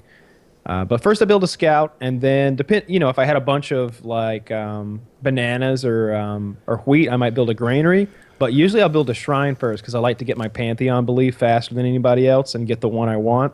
And I like to couple the Egyptians with the ancient wonder building pantheon belief, and then couple that with the ancient wonder culture belief. Every time I play with you and Chiz, you're all like, nah, don't even play the religion game. I would just quit if I was you. I would be my religion. You shouldn't do that. You shouldn't listen to us. We're on the same team. We're fucking liars. But religion is one of those things that, like, even if you're on the same team, it's like somebody's got to be the big guy around here, and it's gonna be me. My religion's gonna be stronger. Like you want your religion to be stronger because it's just like gold or any other like our culture or anything else. You acquire it and then you spend it, and it earns you things as you achieve milestones. It's another important facet of the game. I like religion now. I usually try to be the religion in every game I play. I feel like if I fail at religion, I'm probably not doing too well at the game. How does religion, why does it matter? Okay, so it matters because of the bonuses that it provides you, and you get to choose what those bonuses are when you build your religion. You get to decide if salt makes you happy or something like that. Yeah, that's more of a pantheon belief, but the religious beliefs are things like you get a military bonus if you're near a city that shares your religion, or city-states who share your religion gain like you more, or if or your trade routes are better. It's basically it's just like culture. It's bonuses that help your empire. But they work through faith, and faith is spread through either missionaries and prophets going out and actually like converting other cities and missionarying and injecting religion into them, or by the actual religious pressure that is being emanated from your city like radio waves or from trade routes, and basically you infect the rest of the planet with your religion. By designing it to fit the map that you're on, and by the end, everybody is always of the Kyle's Cock religion. I name my religion Kyle's Cock because I get these notifications that say things like Geneva wants Kyle's Cock, Belgrade desires Kyle's Cock, and I'm just like, does ananybody worship Kyle's Cock? Because it starts off small, but then it grows. Yeah, yeah, absolutely. Yeah. So yeah, religion's a pretty important part of the game. It's just as important as culture is. It's really important. I love that game. I love that game so much. I know it's so boring and it's to like watch. Or play. Or listen to people talk about it. How I feel when you guys talk about Civ is how you feel when I try and talk about NHL playoffs. All right, that's the feeling. How's St. Louis doing? Eat shit, Woody. You go ahead and go fuck yourself. No, St. Louis. Every fucking year. How are they doing? I mean, just tell us. Would you say they're having a good year this year? They had an excellent regular season, as they always do. And every year, everybody's like, "Oh, this is when all the analysts. This is the Blues' year. This is why they're gonna, make it through. Everything's coming together up St. Louis." And then it's first round every fucking year.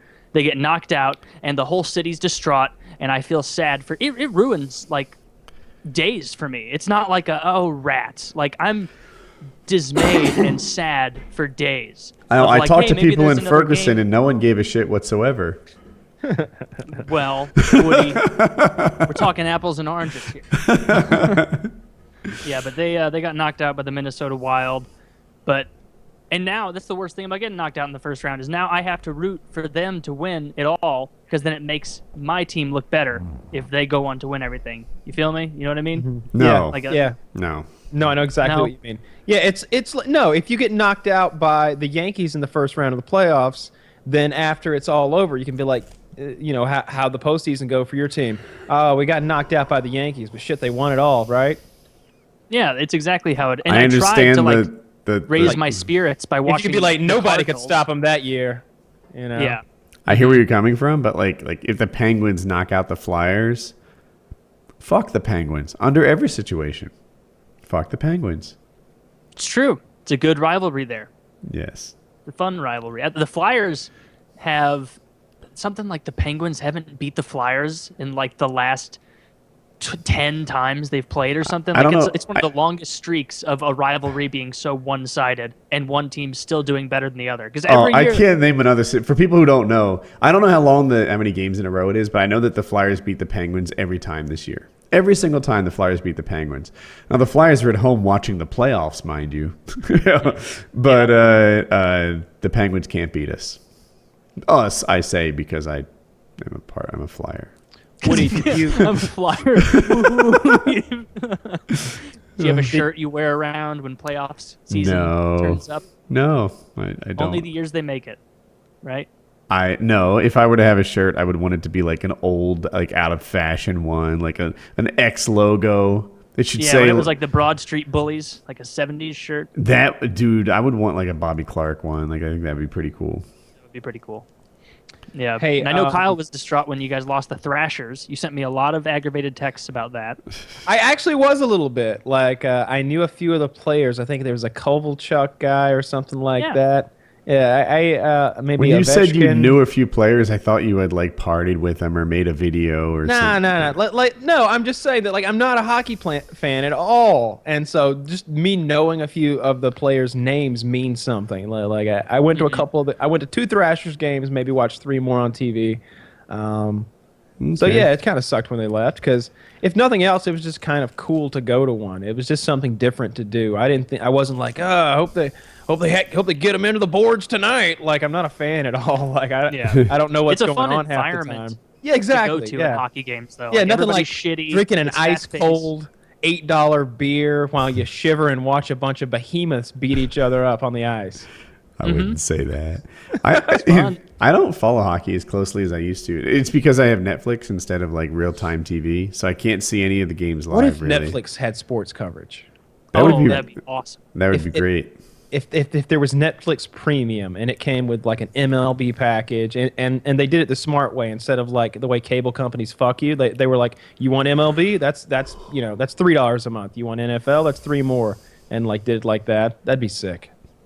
Everybody would buy that. I feel like Netflix is being really innovative, and have you seen Daredevil? No, I am trying to watch that with Jackie. Guys, it's the best thing they've ever made.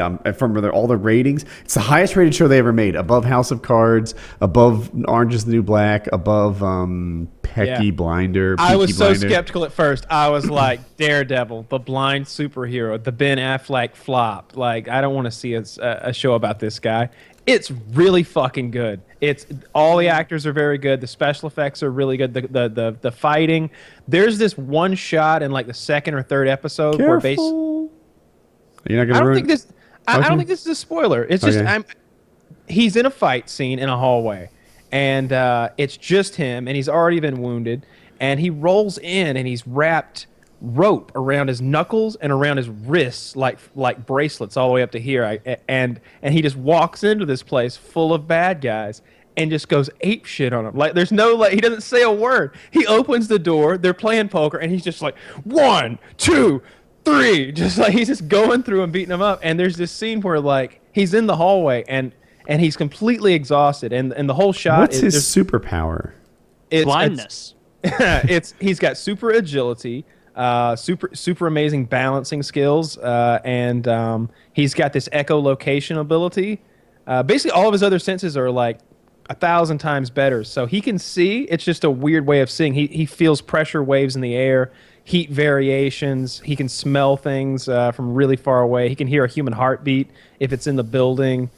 shit like that. So it's better than seeing. So just really athletic and perceptive. Yeah, they estimate that he would be like at peak human, physical strength. He could lift like maybe 400 pounds, something like that. There is one occurrence of him flipping a limousine over, I think, in his past, but that was his greatest feat of strength.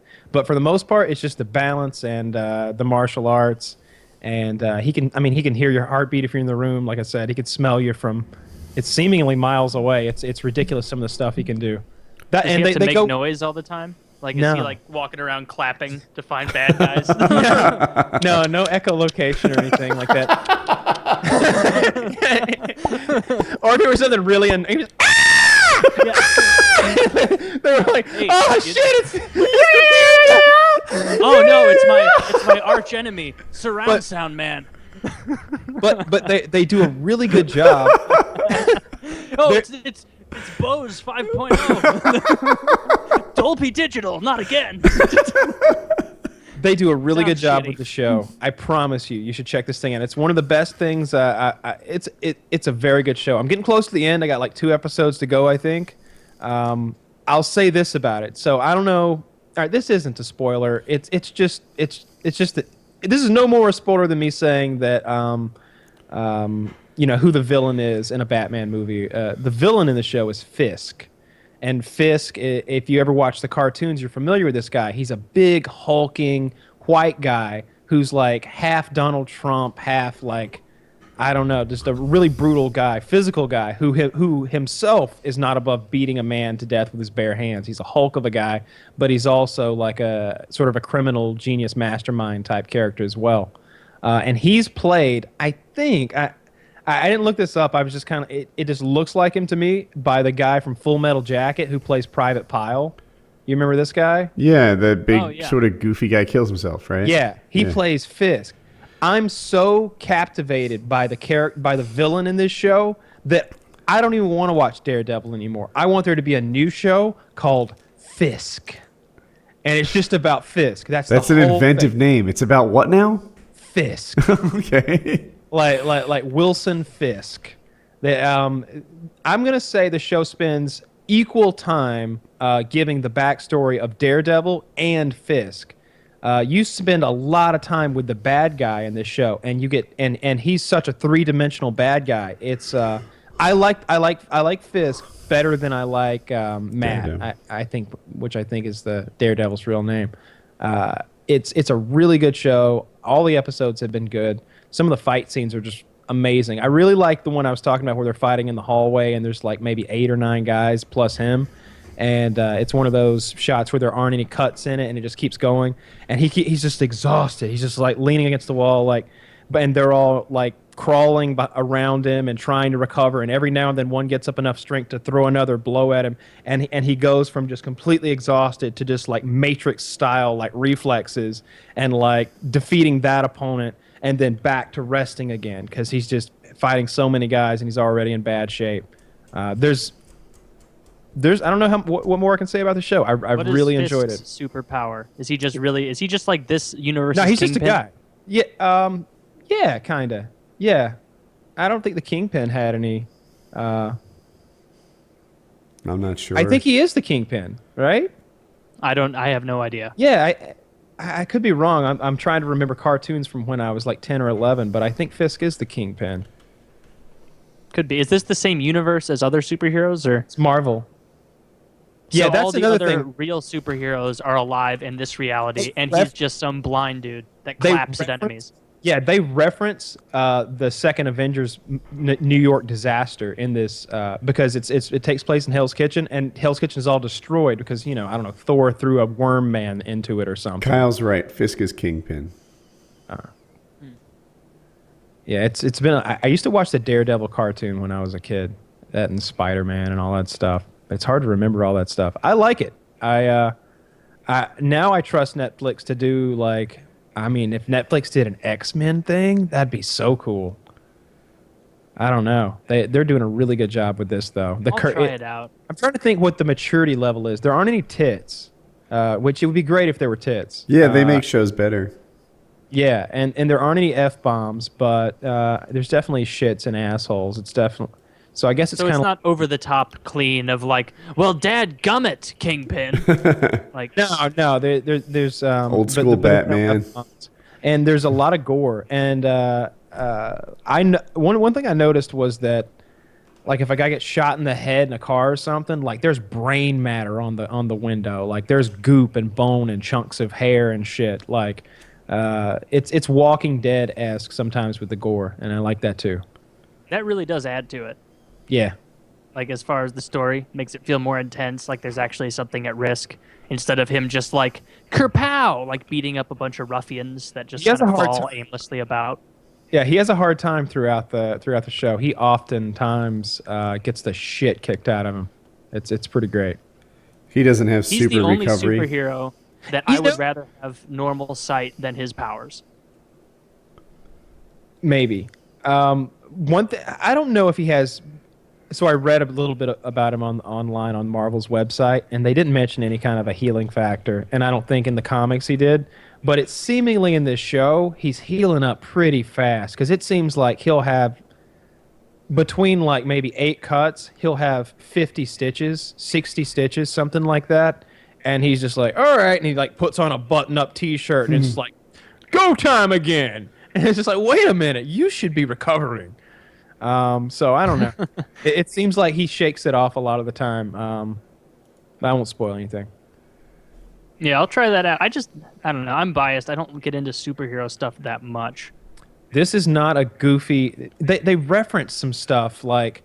So the idea of superheroes is kind of a goofy thing. Like they reference that a few times. His friends... Somebody says something like, I thought you like... pantyhose wearing types made your own costumes or something like that. They talk about that there are superheroes in this world, and everybody kind of knows it. It's cool. Well, I'll have to invest a little time in that. Yeah, it already got signed on for a second season. I think it's like 13 episodes. They're like 50 something minutes apiece. So it's a lot of content. It's good stuff. Yeah, you should try out Peaky Blinders too if you haven't watched that yet. I tried to watch that. I couldn't stay awake. I watched every episode. I thought it sucked, but when I looked at the highest rated Netflix stuff ever, like by the users, it did really well, which makes you want to try it again.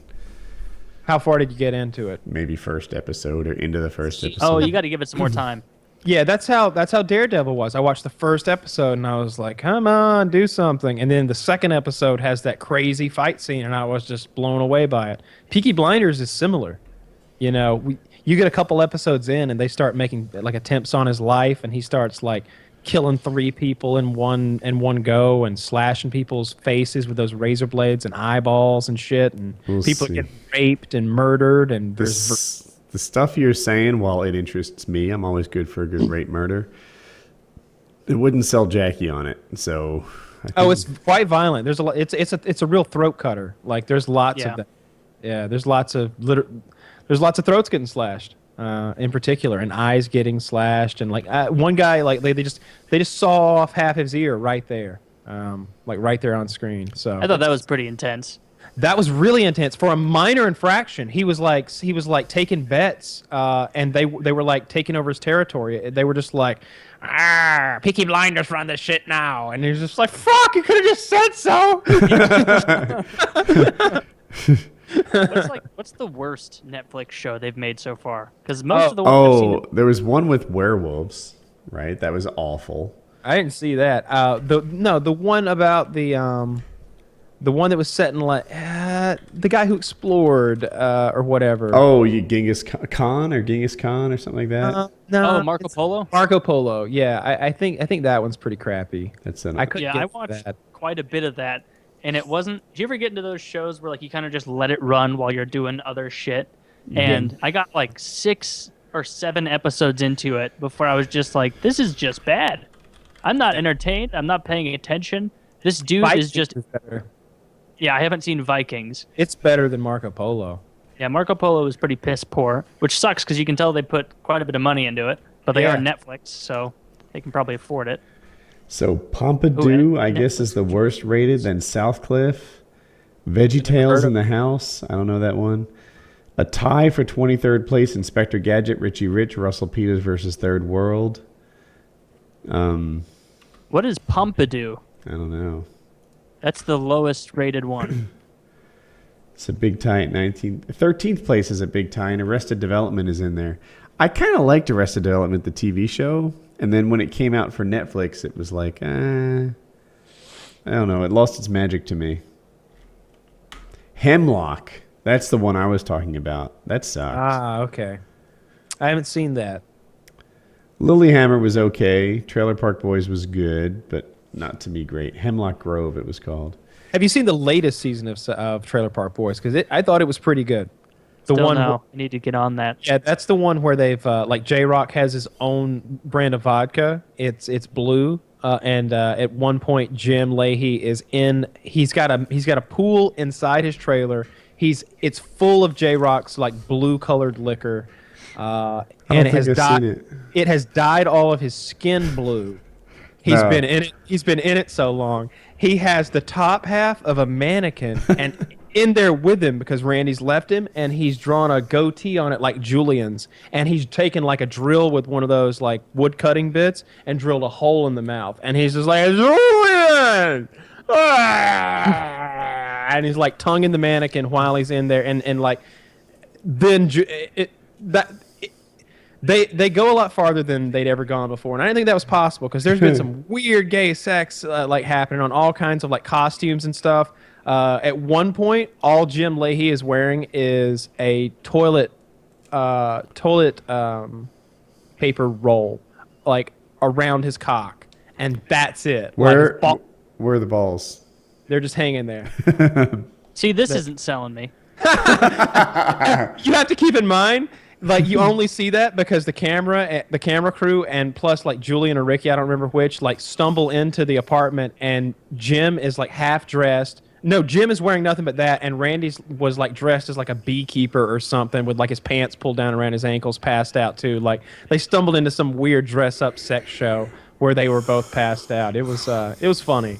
Oh, God. Ricky's daughter is now pregnant, so that's a thing. Ricky's going to be a grandfather, and he's trying to provide for the grandchild and like come up with a suitable living condition for it. It's a good season. I thought it was quick update, top tier for them. Quick update on Chris Hansen. It still hasn't written us. So just so you know. That would make him a Lord of the Rings and a half late. So that's inexcusable. Yeah. I got the extended version. I don't know about that. All right. Lord of the Rings and a third. You got to watch the extended version. I've seen them. Oh, okay. I've got them. Yeah, some people haven't seen them. It's much better. You get to see them like handing out the lembas bread or whatever, and everybody gets their cloaks, and you know what all that stuff means later in the show whenever they have a close-up of like, the clasp of a cloak or something. You got to watch the extended versions. They're only like 20 or 30 minutes longer. All right, what's the first sex scene you watch with your parents? Probably some home video. Who knows? Your parents' home video of them having sex? No, of course not. No, I don't know. I don't remember which one. I was probably too young to know, and it was probably uncomfortable for them. Like, is he going to remember this? Is he going to know? Is he going to ask? I don't know. have no idea. Thanks for hitting it back, Taylor. Thanks for hitting it back, Kyle. This is not something that was seared into my mind. I think I usually I think I was always pretty careful to avoid that from happening. I always had a TV and a VCR and or DVD player in my bedroom, so like I would usually watch stuff alone anyway. I was with my grandmother when we watched Alien Resurrection, which is Alien 4, and they don't show it, but it's heavily implied that Ripley's character, the character of Ripley, is like has sex with the alien queen, and somehow they have some sort of lesbian like love child that's like just mutinous, that horrible pale skinned half human half alien creature at the end of that movie. What? So that's about as close. And I had to explain it it to my grandmother. Like we're like leaving, she's like, "Well, I don't understand. Like, where did that thing? Did they have sex?" And I was like, and me and my like papa both was like, "Yes, yes." And I'm like I was like 12 and I caught it. Like I don't think Woody would have picked up on it either. Yeah, I'm slow with that. But I watched Blue Lagoon. Do you guys even know that movie with I've seen Brooke Shields? Brooke Shields. She's underaged and very naked, isn't she? Yeah. Oh, is that when it's her and the guy on the island and it's a lot of sexual exploration? That's right. Yeah. For some reason, I was watching Blue Lagoon with my parents on like Jesus. Betamax way back in the day, and I think it was like it wasn't planned. I didn't know it was that sexy, and it's just like, well, shit, we're all in this pretty deep now, huh? Like there it is, and like there was a scene where the boy, I forget what his name is, but he holds up coconuts. He's like, I see you, and he's like got like coconuts and like make believe boobs or something, and she's mad, and she was like, I see you, and she basically described him masturbating. Like, I saw you, what happens when you get this, and I saw what happens when you play for it for too long, and it's like, ooh, I didn't even know at the time, but I did get the full-on sex they had. At one point, he laid on top of her, and they were both like, and then you could see he went in her. Not like porn view, but like it was clear that suddenly they had transitioned from. I think they were fighting, and then they went to sex. So that was my. Yeah, that. So, what was the first time your kids watched a pretty graphic sex scene with you? I want to know what it's like on the other side of that curtain. Shucks, I don't even know. I'm sure it's happened. I mean, what happens now is like she'll watch. I catch Hope watching something that is like 99% innocent, and then the one time I walk in the room, I'm like, really? And she's like, Dad, I swear, this is not this doesn't represent what the show is like. It's funny. There's lawyers and there's cases and then what's happening right now? First time it's happened in 4 episodes. Yeah. Like I catch the poor girl in that sort of scenario too much. That's unfortunate. And nothing with Colin yet that you recall? No, I don't think so. Colin's into really innocent stuff. Guinness Book of World Record mostly lately. It's a good book. Yeah, he's all large. He knows like every record in there, and he gets really excited them. And he always tells me like, "Oh, Kyle's back. Do not try this at home." But the way he says it implies like, well, if you're not at home, fuck it. So it's like he thought that he found a loophole in there. Yeah. Don't try it at home, It's right, Dad? Do not do Try this it at a home. friend's house. Yeah, exactly. That's like the unspoken implication. And like, do not do this at home. But don't run around your pool, right, Dad? Yeah. We're talking about how Colin's into the Guinness Book of World Record. Guinness Book of World Records. He's a big fan. Largest gape, widest tongue, bunch of stuff. And they have a bunch of. They have a big gape. Yeah, apparently a gape is how open you can make your mouth. Oh, aha! I was thinking of I guess a subgenre then that is pretty awful. And I can't imagine them putting that in the book. I could. That would be a great. Oh, I great just book. realized you're Guinness talking World about rear Records ends. XXX.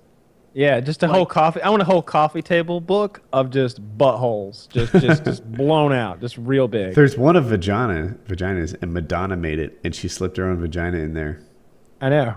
Oh. Is it like a Where's Waldo kind of guessing thing, or is it like she tells you? I don't know. I don't have the book, but she said that she put her own vagina in there and made a book of vaginas so that girls everywhere would know that their vagina was okay.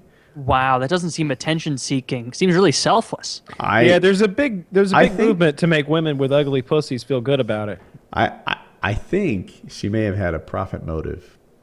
Oh, she may have. Because if someone made a book called Kyle's Big Book O' Cocks, I just made this so that little boys can look at all these dicks and say, hey, looks kind of like mine. Funny you should mention that. Yeah. Coming this fall in paperback. Kyle's gonna outsell Bye Bye Bad Diet. Did you see that Protein World thing that happened? So I guess this place called Protein World, the fitness. They make like fitness products, like protein powder and shit. They had this whole sort of fat shaming ad campaign, and they got so much attention. It was about is your body beach body ready or something like that? Is your body beach ready? Was the thing they kept asking. No, I'm not sure. I think they had something a little bit more edgy than that, and they got a lot of hate and a lot of attention by it. And I think they did like 20 million in sales in like a couple of days. Got like 132 million impressions on their website or something like that. So why were people mad? It seems like. Are you Beachbody ready? Is the poster. Do you have a picture of it? I do. Let me share it with everybody. Let's see. Someone got mad about this? Yeah. Yeah, apparently. Should be more pro-fatty. Oh, yeah. I see now. Yes, we are Beachbody ready. How much insecurity does this scream of? Where it's like no one can even suggest that they might prefer a higher standard of fitness than you without you feeling so bad that you have to make a counter ad campaign through Dove. Campaign for real beauty. No, it's not. It's the opposite, I think. I think it says, yes, we are Beachbody ready. Like, be confident, even if you're fat. Oh, I see. Well, that's... Yeah, so they're saying, like, my body's just as good. No, fuck that. This chick down here in the bottom is fucking stacked. She's looking great. You can tell she works hard for that. And this is, like, the perfect thing for people to get mad at this, because the people who are mad about it aren't buying protein shakes or workout supplements or any of their products, and they wouldn't choose to at any juncture because they don't live their life like that. Hey, so basically, see the girl. You scroll down, it's Renee Summerfield. She's 24, and you can see her down here just hanging out on the beach on another day, I suppose. She is Beachbody ready. She is Beachbody ready. Look at this. If you scroll down, you can see someone who like plastered up. Well, it looks just like a big note card over it and says like, "Your body is fine just as it is." Yeah. And it's underlined for just, to be like, just as it is. You don't need to better yourself. You don't need to make an effort. You're good already. Number 2, whatever it looks like, your body is not a commodity. Well, it seems that... Okay, whatever. Well, it seems like the hate it's a commodity backfired. for living. Yeah, and then hashtag everybody's ready, hashtag everyday sexism. What does that mean? Everybody's ready. Everybody's ready for the beach? Yeah, I guess if all it takes to have a beach body is show up at the fucking beach, then yeah, everybody's ready except for the people who are too big to get out of their house without a crane. But the reason we have wordplay and euphemisms like beach body is so we don't have to say, you know, are you a big fat piece of shit? Yeah? Well, you should look less gross. That's not a very good campaign. Like this is silly. Well, you tell him, Merca. When I looked at it, it's like, how could someone be offended by this at all? It's like you're trying to motivate people to better themselves. And make money, but whatever. I'm glad they made a lot of money. That's good. Yeah, good for them. I'm always on Fat People Hate, so I saw this was on there a good bit. So, Fat People Hate's gotten repetitive for me. Hey, you get a good one every now and then. I'm sure, but yeah, I just feel like I've seen it.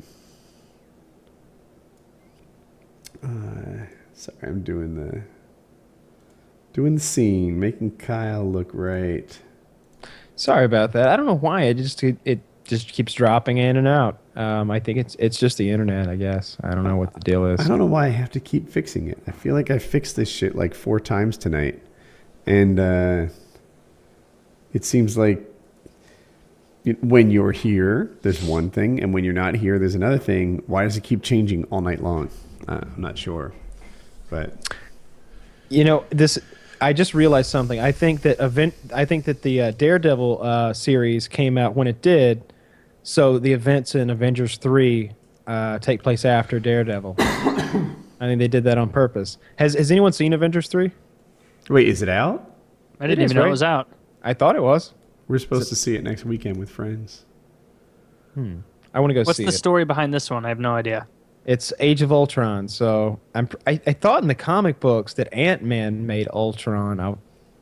Ant-Man did make Ultron to run his criminal prison, but in the movie, Tony Stark had made this artificial intelligent robot called Ultron, and it's sort of artificial intelligence gone awry. It's kind of that kind of a story. So now he wants to destroy all humanity. So that's what's going on. Is poor man's Legolas in this one, or did they get rid of him? Yeah, he's in this one. Yeah. Oh, I saw a great internet video earlier. It was they basically pointed out, they were like, why doesn't Tony Stark make Iron Man suits for all the Avengers? It was pretty funny. And they got it boiled down to like Tony Stark was just so egotistical that he couldn't stand to be one-upped, and it had like the black guy who's War Machine. He's like, come on, Tony, what happened last year in New York? Shit was blowing up, everybody's dying. You couldn't get on the phone? I could have been there. He's like, you're just jealous. You don't want anybody to see me. He's like, I got a more tactical mind. I got the military training, the experience. I'm cool under pressure, and I don't have all your personality disorders. I'm a better Iron Man than you. And like, it was a good video. It was pretty good. I can't wait to see it. Was it College Humor, you said? I don't know who made it. It was in that like style. And at the end, like he's like, fine, go down to the basement. Everybody take a suit. You'll come running back to me. So they all go get themselves Iron Man suits. It's great. Very good. I don't know if the Hulk would do well with an Iron Man suit. No, I don't know if there's. He probably doesn't need one. Yeah, he seems fine. No, he seems pretty set. He's like, is the Hulk stronger than? Oh, never mind. I was about to ask Superman, but he's in a different universe. My bad. Yeah, the Hulk is as strong as he needs to be. He has. Right. His strength is controlled by by how angry he is. So the angrier he gets, the stronger he gets. I kind of knew that, but I just wondered, like, and the bigger he gets, where's the upper limit? Like, has it been? What's the upper limit that we've discovered so far? Well, what we want to do is go to Marvel.com. They have all. They did the math. They did the math. Wow. I wonder how he gets himself angry or trains for it. Like if he has a bunch of music on his iPod that he hates, he only watches shows that he doesn't like. He's a staunch conservative and he just yells at MSNBC every night. Oh, there's horse shit! Just preparing, learning current events. All right, here you go. I'll link you guys directly to the Hulk. I'm there.